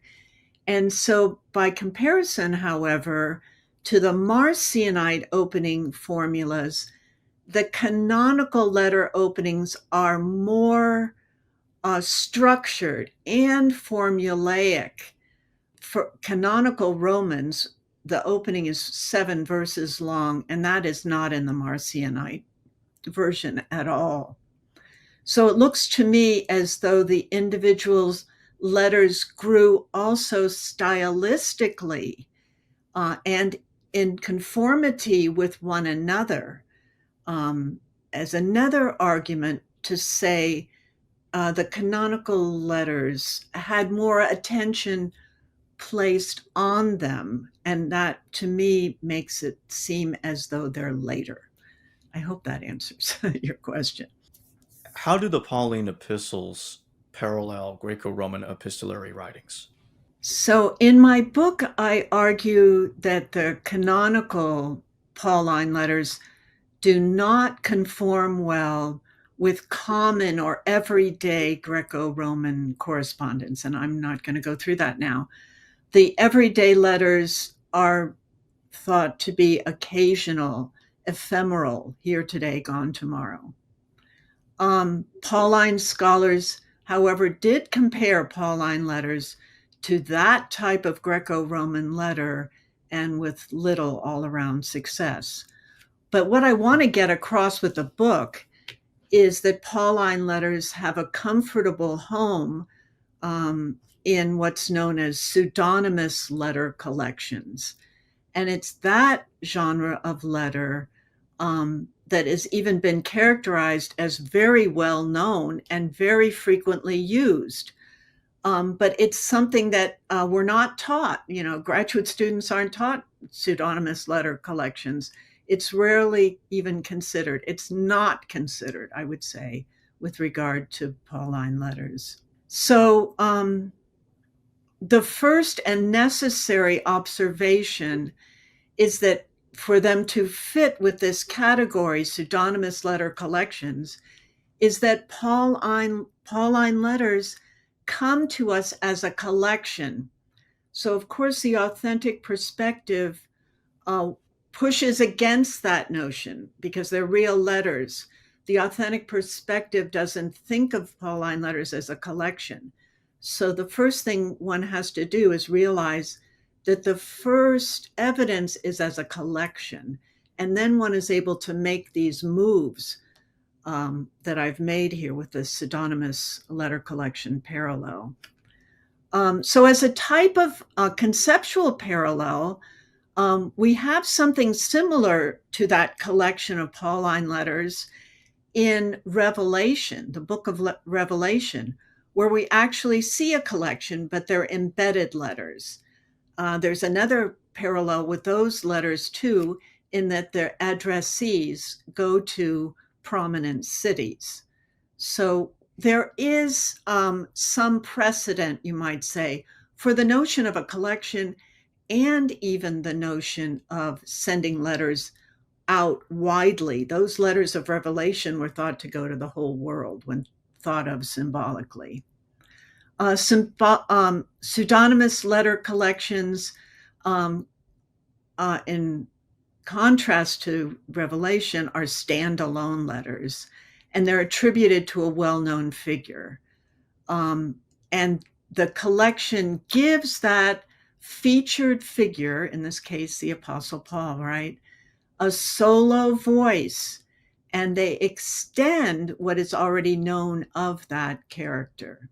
And Jacob, this is for you. And while they are literary fakes, according to modern epistolary theorists, they're not intended to maliciously deceive. Indeed, just the reverse. They're written to be plausible writings of the character. So this often employed term forgery is to me not a good descriptor, as it implies intent to deceive. And we have these scholars, Hindi Naiman and Irene Periano Garrison, who define pseudonymity, of which this is playing a role, as interpretive gesture, and where the author is less important. Remember, I said earlier that Marcion said he found Galatians. He wanted it to be Pauline, but he had no qualms about a letter being in Paul's name. That was the whole goal of it. It should be in Paul's name. So I say it's a nice fit because that Pauline letters are a nice fit to these pseudonymous letter collections, because we've got this character, Paul, and he is made famous in the book of Acts. He dramatically changes from a persecutor of Christ's communities to one of the strongest voices for the faith. And the last half of Acts, he's clearly the main figure, the protagonist. You might call him the hero of Acts. The letters, however, show a much more reasoned and reflective figure, and that's what these letters do. And the Apostle Paul engages in theological reasoning and teaching and moral exhortation. So you see a different character in the letters. And with letters, I also found a nice fit. You don't have to say all the Pauline letters. Here you can think of 13 letters. They don't have to all be said to have been by the same author. And here I'm talking about the actual author. And in fact, you often see many different authors with these kinds of letters. I don't want to make such a strong necessary fit, but it's a good conceptual way to shift the narrative, to think of them in another way. And there is a genre that is extant. It's existing. There are lots of pseudonymous letter collections. So it's not completely out of the realm of possibility. In fact, it looks possible and probable to me. So I hope that answers that. Thank you, Nina. Thank you so much. The standard model is that Acts, or at least not even the standard, Bart Ehrman denies this. I've interviewed him on this, that Acts is using Paul's letters. But I would go with the mastermind himself, Pervo, and his commentary, and others who've documented this with McDonald and others. That they see there's too much going on between Acts and the letters, and that Acts is using Paul's letters. So my question is, what are, if we're using this model that Acts comes first, for those who don't know, that's your position, what are details, and this is a fun thought experiment, Right. in Pauline letters that show that they are derivative of Acts? Yeah, this is a great question, and you're pushing me on this, which it's good to be pushed. Although I'm not encouraging you guys to push me too much. But so I've come up with a few comments for you.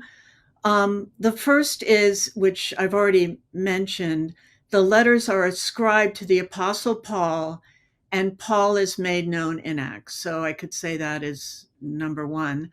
You need Acts before you can have the letters ascribed to that character. And there I'm following epistolary scholarship. But here's some more points I could contribute here. Acts deals with the lives of 12 apostles. Its Greek title is Praxis Apostolon. In actuality, it's really dealing with just a few apostles. Peter, who is legitimately an apostle, the main apostle in Acts. Paul's illegitimate, he's hardly an apostle. But it's largely about Peter. You see some with Philip and other characters, but not all 12 for sure. But for their part, the letters regard one apostle, barely identified as an apostle in Acts. In New Testament writings, the term apostle, well, given first a mention in the gospel texts, it receives much more attention, as you can imagine, in Acts, whose very title uses the word apostles. And if you do a search, you see the word apostles all over Acts. I mean, that's the main hit on that word for a search, okay? But to credit Pauline letters with the first written use of the term in the sense of apostle of Jesus Christ, to me seems unlikely. This is because the letters insist upon the title apostle for Paul. And so, just conceptually and logically, why would one insist on Paul being an apostle and an apostle of Jesus Christ if that notion is not already known from elsewhere? So that's something else that occurs to me with a precedent of the term apostles, which shows up in Acts. The dramatic period for both Acts and the letters of Paul is post-resurrection, right? They're both dealing with a post-resurrection world, right? And both of them then are talking about what comes next. So that's kind of the lay of the land for both of them. And there's steady state, you might say, even playing field. The dramatic setting and chronology of Acts, however, is different from that of the letters of Paul, and it appears primary or earlier, conceptually. So Acts describes the very beginning period, post-resurrection period, when there is opposition to the message from outsiders, largely from Jews. It tells how the message of Christ goes first to the Jews, then to the Gentiles amidst this resistance. Paul's speeches in Acts are explanatory of the basics of the message, and he 3 times, comes in the speeches as well, rehearses his conversion to the faith. So you see kind of basic information there. To me, this seems rudimentary about the faith. Acts itself in scholarship is characterized as a legitimating narrative. That's neither here nor there. I guess you could, it doesn't necessarily play into the chronology, but it plays into the basics of the story of Acts. The dramatic setting of the letters, however, assumes a different social situation, the life of the communities of faith. There's a conflict in the letters, just like there's conflict in Acts, but that comes from within the communities. That type of conflict implies, I think, a certain degree of conceptually, a stabilization around the message, enough time for disputes and questions to arise, for instance. So the dramatic setting of the letters seems to me logically later than the events surrounding the character Paul in Acts. And I have a few more things I can add to this. 1 Thessalonians 2:14-15 look very much like it provides evidence of knowledge of Acts.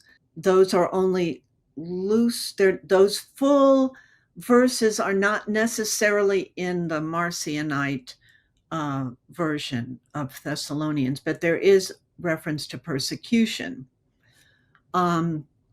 Those verses speak of Jewish persecution of Christ groups, which is very much a theme in Acts. Okay, I don't see where you'd find that other than in Acts. Galatians 1:13-14 is a brief reference to Paul's, or rather Saul's, persecution of Christ groups. And it, to me, seems to assume knowledge of a larger scenario as narrated 3 times in Acts. The canonical version of Galatians makes that assumption of Acts, the assumption of back knowledge of Acts, more explicit, as it overtly has the phrase, "You have heard, no doubt, of my earlier life in Judaism." So, okay, to have heard that is huge in Acts, okay? So is that a shout out? Then you also have Galatians 1:17. The apostle knows of other apostles. Apostle Paul knows of other apostles in Jerusalem. That again is something, a theme in Act. You know that there's a church in Jerusalem and other apostles are there. There's figures within Pauline letters, Peter, James, or Jacob, and John, known also in Acts.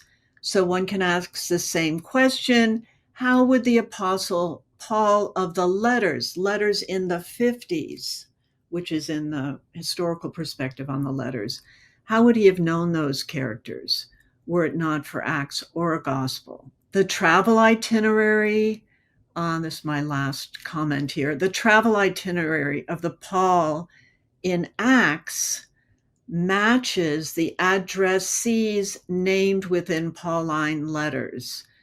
So which is the earliest reference? So using the example of Corinth, one can see that Acts 18, we see a typical Acts motif in which Paul goes first to the synagogue, and the Jews oppose him, and then he goes to the Gentiles. And there he's going to a house, and he stays in this house for 1.5 years teaching the word of God, but you don't get any information about what he's teaching. You don't get the content. You don't get anything. So we know, however, that there is a cell in Corinth, a Christ community in Corinth. And I think that's important as it set up. It's a good setup for the letters. The apostle has a relationship then to this Corinth. And there again, to me, it looks like Acts sets up a backstory that can then be redeployed by letters to the Corinthians, which are much more detailed about what's going on there in those communities from the point of view of Paul. So there's a few things. Jacob, you mind if I make one comment about this fascinating observation real quick, and then Oh, go ahead. let you take the wheel and drive the car the rest of the way? So I was pulling on some of these threads. You gave me the idea, and I was like, okay, hold on. What if we play this game? Let's flip it around and see if it looks like it might make better sense. And I came across some writings for Mark Bilby wrote an article with Anna Leftero. I'm not sure how to pronounce it, where he shows, I think definitively, building on prior scholarship, of course, but they went a little further, that the narrative of Paul, specifically that he gets at the Areopagus, is actually modeled off of Orestes and Iphigenia. And they're both on trial in Athens. The interesting part is there ends up being this almost riot where they're trying to capture them and, of course, kill them in the Acts narrative. And this is echoed in that earlier 500 year earlier, 500 to 600 year earlier play by Aeschylus and, of course, Euripides. And like details, like it becomes shocking how similar some of the motifs are, right? And I think that this might be a literary antecedent, right? So your idea came to my mind, and I said, hold on. If I can anchor that Acts is dependent on earlier mythic material, whether it be Jewish scripture, Greek play and tragedy, or Homeric epic, you name it, Virgil, any of this stuff as a template, which would then put it away from historicity, clearly. And then I can look at the letters and I see commonality or continuity in some way, shape, or form. What's more plausible? That an Acts narrator sees a literally 5 words in a sentence, or small sentence, and decides, I think I'm just going to write this long story based off this one little sentence, and I am going to anchor it in this earlier mythic motif, or that they wrote a powerful story that is echoed, like you said, with nods from this later epistolary fiction we call Paul's letters, almost like they know. And I found an interesting one. There's many, but I won't go into all of them here. I'll do a video on this. Is I wrestled with Beast at Ephesus. And scholars have scratched their head and said, hold on, he just drops this bomb and moves on? Like, who's these people? What happened? Well, you can go to Acts and you can read the story of the beast he wrestles in Ephesus. So it's not a definitive thing, but it's a great thought experiment. What if these are secondary? And if they are, can we take this outside of Acts and then apply this to the Gospels? And once we do that, we're in big trouble, because the rest of the world is like, they're all believing this chronology. Paul in the 50s, then you have the Gospels building off of that, and then they grant, okay, these other Pauline epistles that are fake know the Gospels and Acts. So they give like fake letters of Paul somewhat, but they can't shift their dominoes to make it fit, it seems.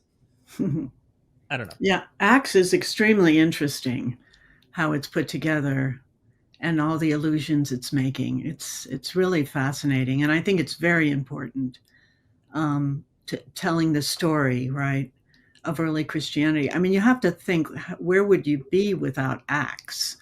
That so much of the conceptuality of early Christianity comes from Acts. Right, and I do think it's mythic. The whole thing is mythic. But it's very important for the tradition, extremely important. And as I said, I think it's how we get the Apostle Paul. So that's the big shift that I make. That's how we get Paul. It may solve the silence in Paul. We've always asked about, why is he not talking about Jesus' life? Why is he not narrating this? He doesn't need to. And so I personally think I get why positions like Richard Carrier come up and are trying to make sense of this absence of awareness of narrations and quotes of the Lord. It isn't necessary. The goal, and you already know this stuff. Why do I need to repeat what's already in these other texts when they may have been companions, especially if Marcion's Evangelion is complementary with the letters? And so they already know what they're reading here. Just a thought experiment. So right. Sorry for jumping in again, Jacob. No, interesting. No problem at all. But this does raise a question, and that is, based on what you said earlier about the use of Acts, or the parallels to Acts, is much more clear in the canonical edition than in the Marcionite edition. Do you think that Acts is situated between the Marcionite edition and the canonical edition? I think it could be. I think that there is a lot of going back and forth there, and that Acts itself was being changed too. I mean, that could also be happening.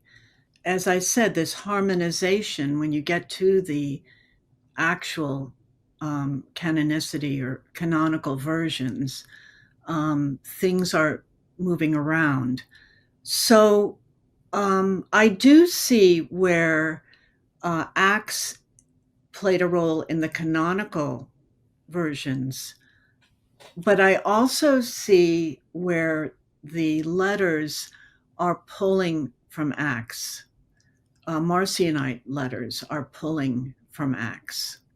That's, I guess, another reason why I think this Acts is very central.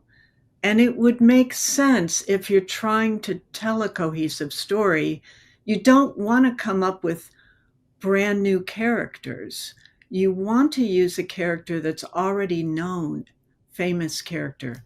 For instance, we have letters of Peter, right? A known character.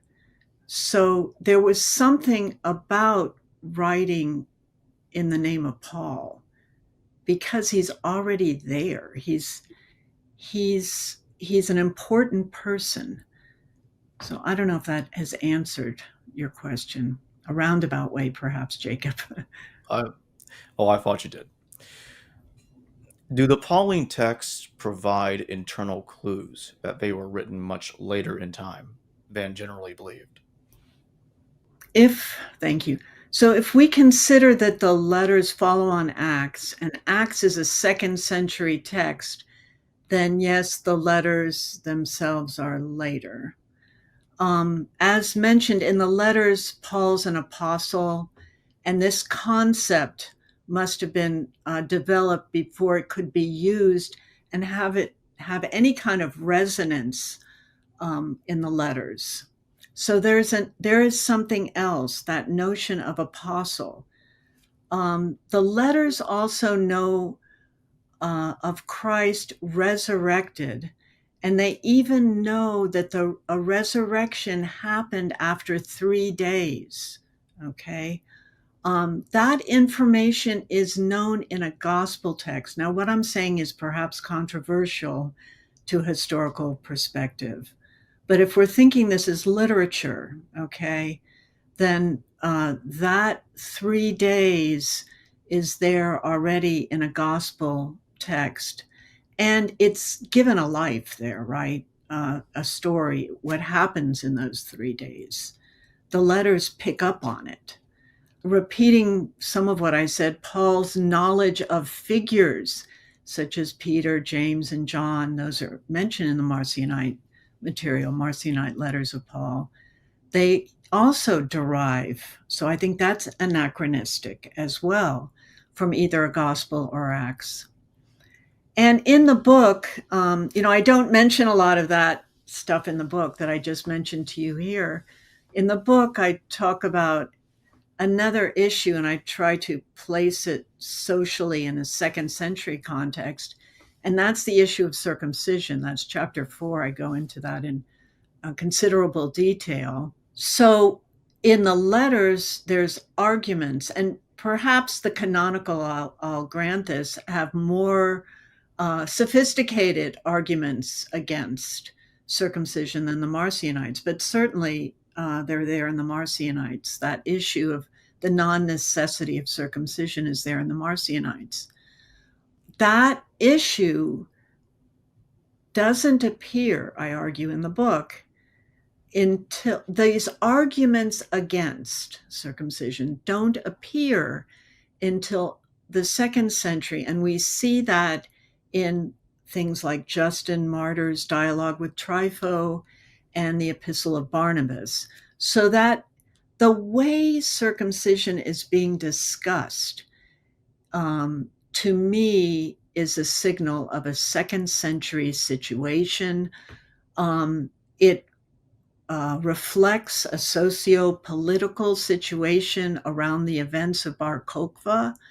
And we also know that there was Roman legislation at that time, which may have even precipitated the war against what they call genital mutilation, but it was thought to also apply to circumcision. All of these issues are hot topics, you might say, at that time. And then going back to what I said earlier about Marcion, Marcion is writing from Rome under Roman rule, and there is no more Judea. That's gone.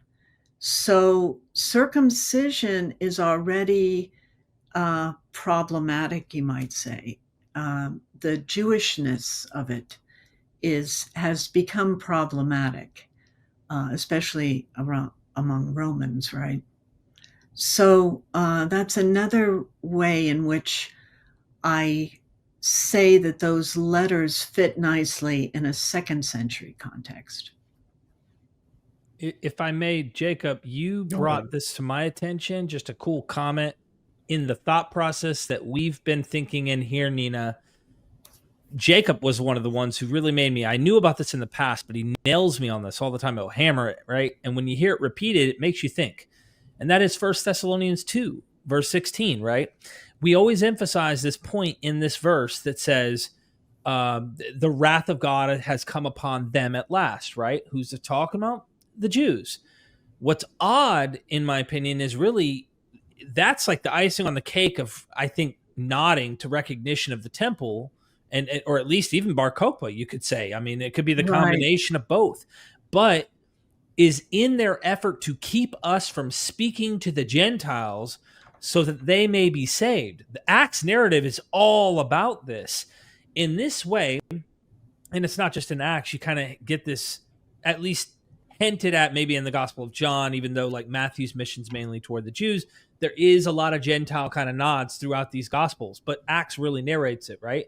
So speaking to the Gentiles so that they may be saved, in this way, they always heap up their sins to the limit. The wrath of God has come upon them at last. I think this is a nod at how Acts narrates this, but Jacob made this point, and I thought, man, so we have two models that usually work in their minds. Well, they added this verse, this little insertion. Mm-hmm. But the rest of it, we can anchor that. And I thought to myself, sure, interpolations happen. And yeah, but what's probably happening here is why not the easier, smoother, seemingly less ad hoc position? Exactly. And that is just they're written later. It's there. Yeah, it's already there. There's and that sounds so much like Justin Martyr. You deserve what's coming to you. That's Justin Martyr talking to Jews. Yeah. What happened? You deserve this. It's really strong. This suffering that you have. Yeah. There's a verse in 1 Corinthians I've also pointed out for several years that in which it is being said, let's not worship God in buildings that are subject to the flames. That is some very strange talk for somebody supposedly writing before 70 AD. Mm-hmm. Yeah, that's weird. Mm-hmm. That's why I definitely I'm of the mindset that the letters are after 70 AD. It makes more sense to me. Mm-hmm. Well, that's great. Are Paul and his opponents in the epistles all fictional characters? Well, I do see the letters as fictive and the situations posited there also as fictive. But his opponents is an interesting one. I also see the opponents as fictive as they're narrated there, and especially in Galatians, let's say. But it could point to actual opposition that's on the ground there. For instance, Marcion and the author of Acts, or Marcion and the Gospel of Luke, where there's differences of opinion. So there could have been actual opposition, and we know there's opposition. I mean, there's 4 different Gospels all taking a different take. So the opposition could be relying on something that is on the ground, but in terms of, is it actual within the letters? I don't think so. I think it's for rhetorical effect, that opposition. Why do you think the Pauline epistles were created? What was the purpose of them? So the letters permit the development of doctrine or teachings and moral exhortation from an authoritative figure of the faith, rendered seemingly in his own voice. So one sentence. Okay, and that is how we really understand the letters. You know, it's funny, but I don't know that with that I'm saying anything extraordinary, other than to say, as you know, that I don't think they're real letters, but that it is to promote doctrine and teachings. And that's what they've done, right? They have been the source of the teachings. So I see a parallel reason even for other New Testament letters, for Peter and John and James and Jude or Judas. And we come to it secondarily. We're reading over the shoulder these letters. And to do that is interesting because it's seductive to read over the shoulder information that's not to you, but it's for somebody else. Like you're thinking, I'm finding out what Paul really said to these Corinthians. There's something interesting about that, right? It brings the reader in. And as one person, and he may have been hearing one of my earlier podcasts with you, Jacob, wrote to me afterwards with a whole write-up of how letters function. And he put it this way: a letter invites the reader into a vicarious experience, drawing her or him into a relationship that's already in progress. I thought that was kind of interesting. And it answers the question, why use a letter? Why make a letter? Why not just have the treatises of the Apostle Paul, right? So with the Pauline letters, and this is what I pick up in the book, my final point here, the addressees are communities of faith established in prominent ancient cities and regions. And this gives either a further impression of the success of the mission. Acts does that as well and says how many believers after, Peter made a speech and, thousands of people believed. You see that motif happening in Acts, but with letters going to prominent regions and many prominent regions, you also get that concept of the success of the mission and how widespread it is. So a letter allows that too, because it's seemingly going out, right? So finally, if this seems like a stretch, I will add that fictive letters were very common and highly popular in antiquity. This is something I learned, and it's not discussed at all in this scholarship on Pauline letters. So that's what I have. And I'd like to remind everybody that the link to purchase Nina's book, The Letters of Paul in a Roman Literary Context, will be in the description below in the pinned comment. I'll also have Derek's YouTube channel tagged in the description below and also the link in the pinned comment. So if you haven't subscribed to his channel, you can click on even those links and subscribe to his channel already. And that being said, Nina and Derek, thank you both very much for joining me today. Thank you. Thank you. Thanks. It was fun. Thank you, Nina. Thank you. Yep. Great to see you, Derek and Jacob. You as well. Yep. Yeah, thank you. And this was fun. Yep. All right, everybody. I'll see y'all later. Hello viewers, thanks for watching this video from the History Valley YouTube channel. Please don't forget to subscribe and hit the notification bell. And if any of you wish to further support this channel, please consider checking out this channel's Patreon page and becoming a patron, and or donate through PayPal or through Super Chat during your live stream. Thank you.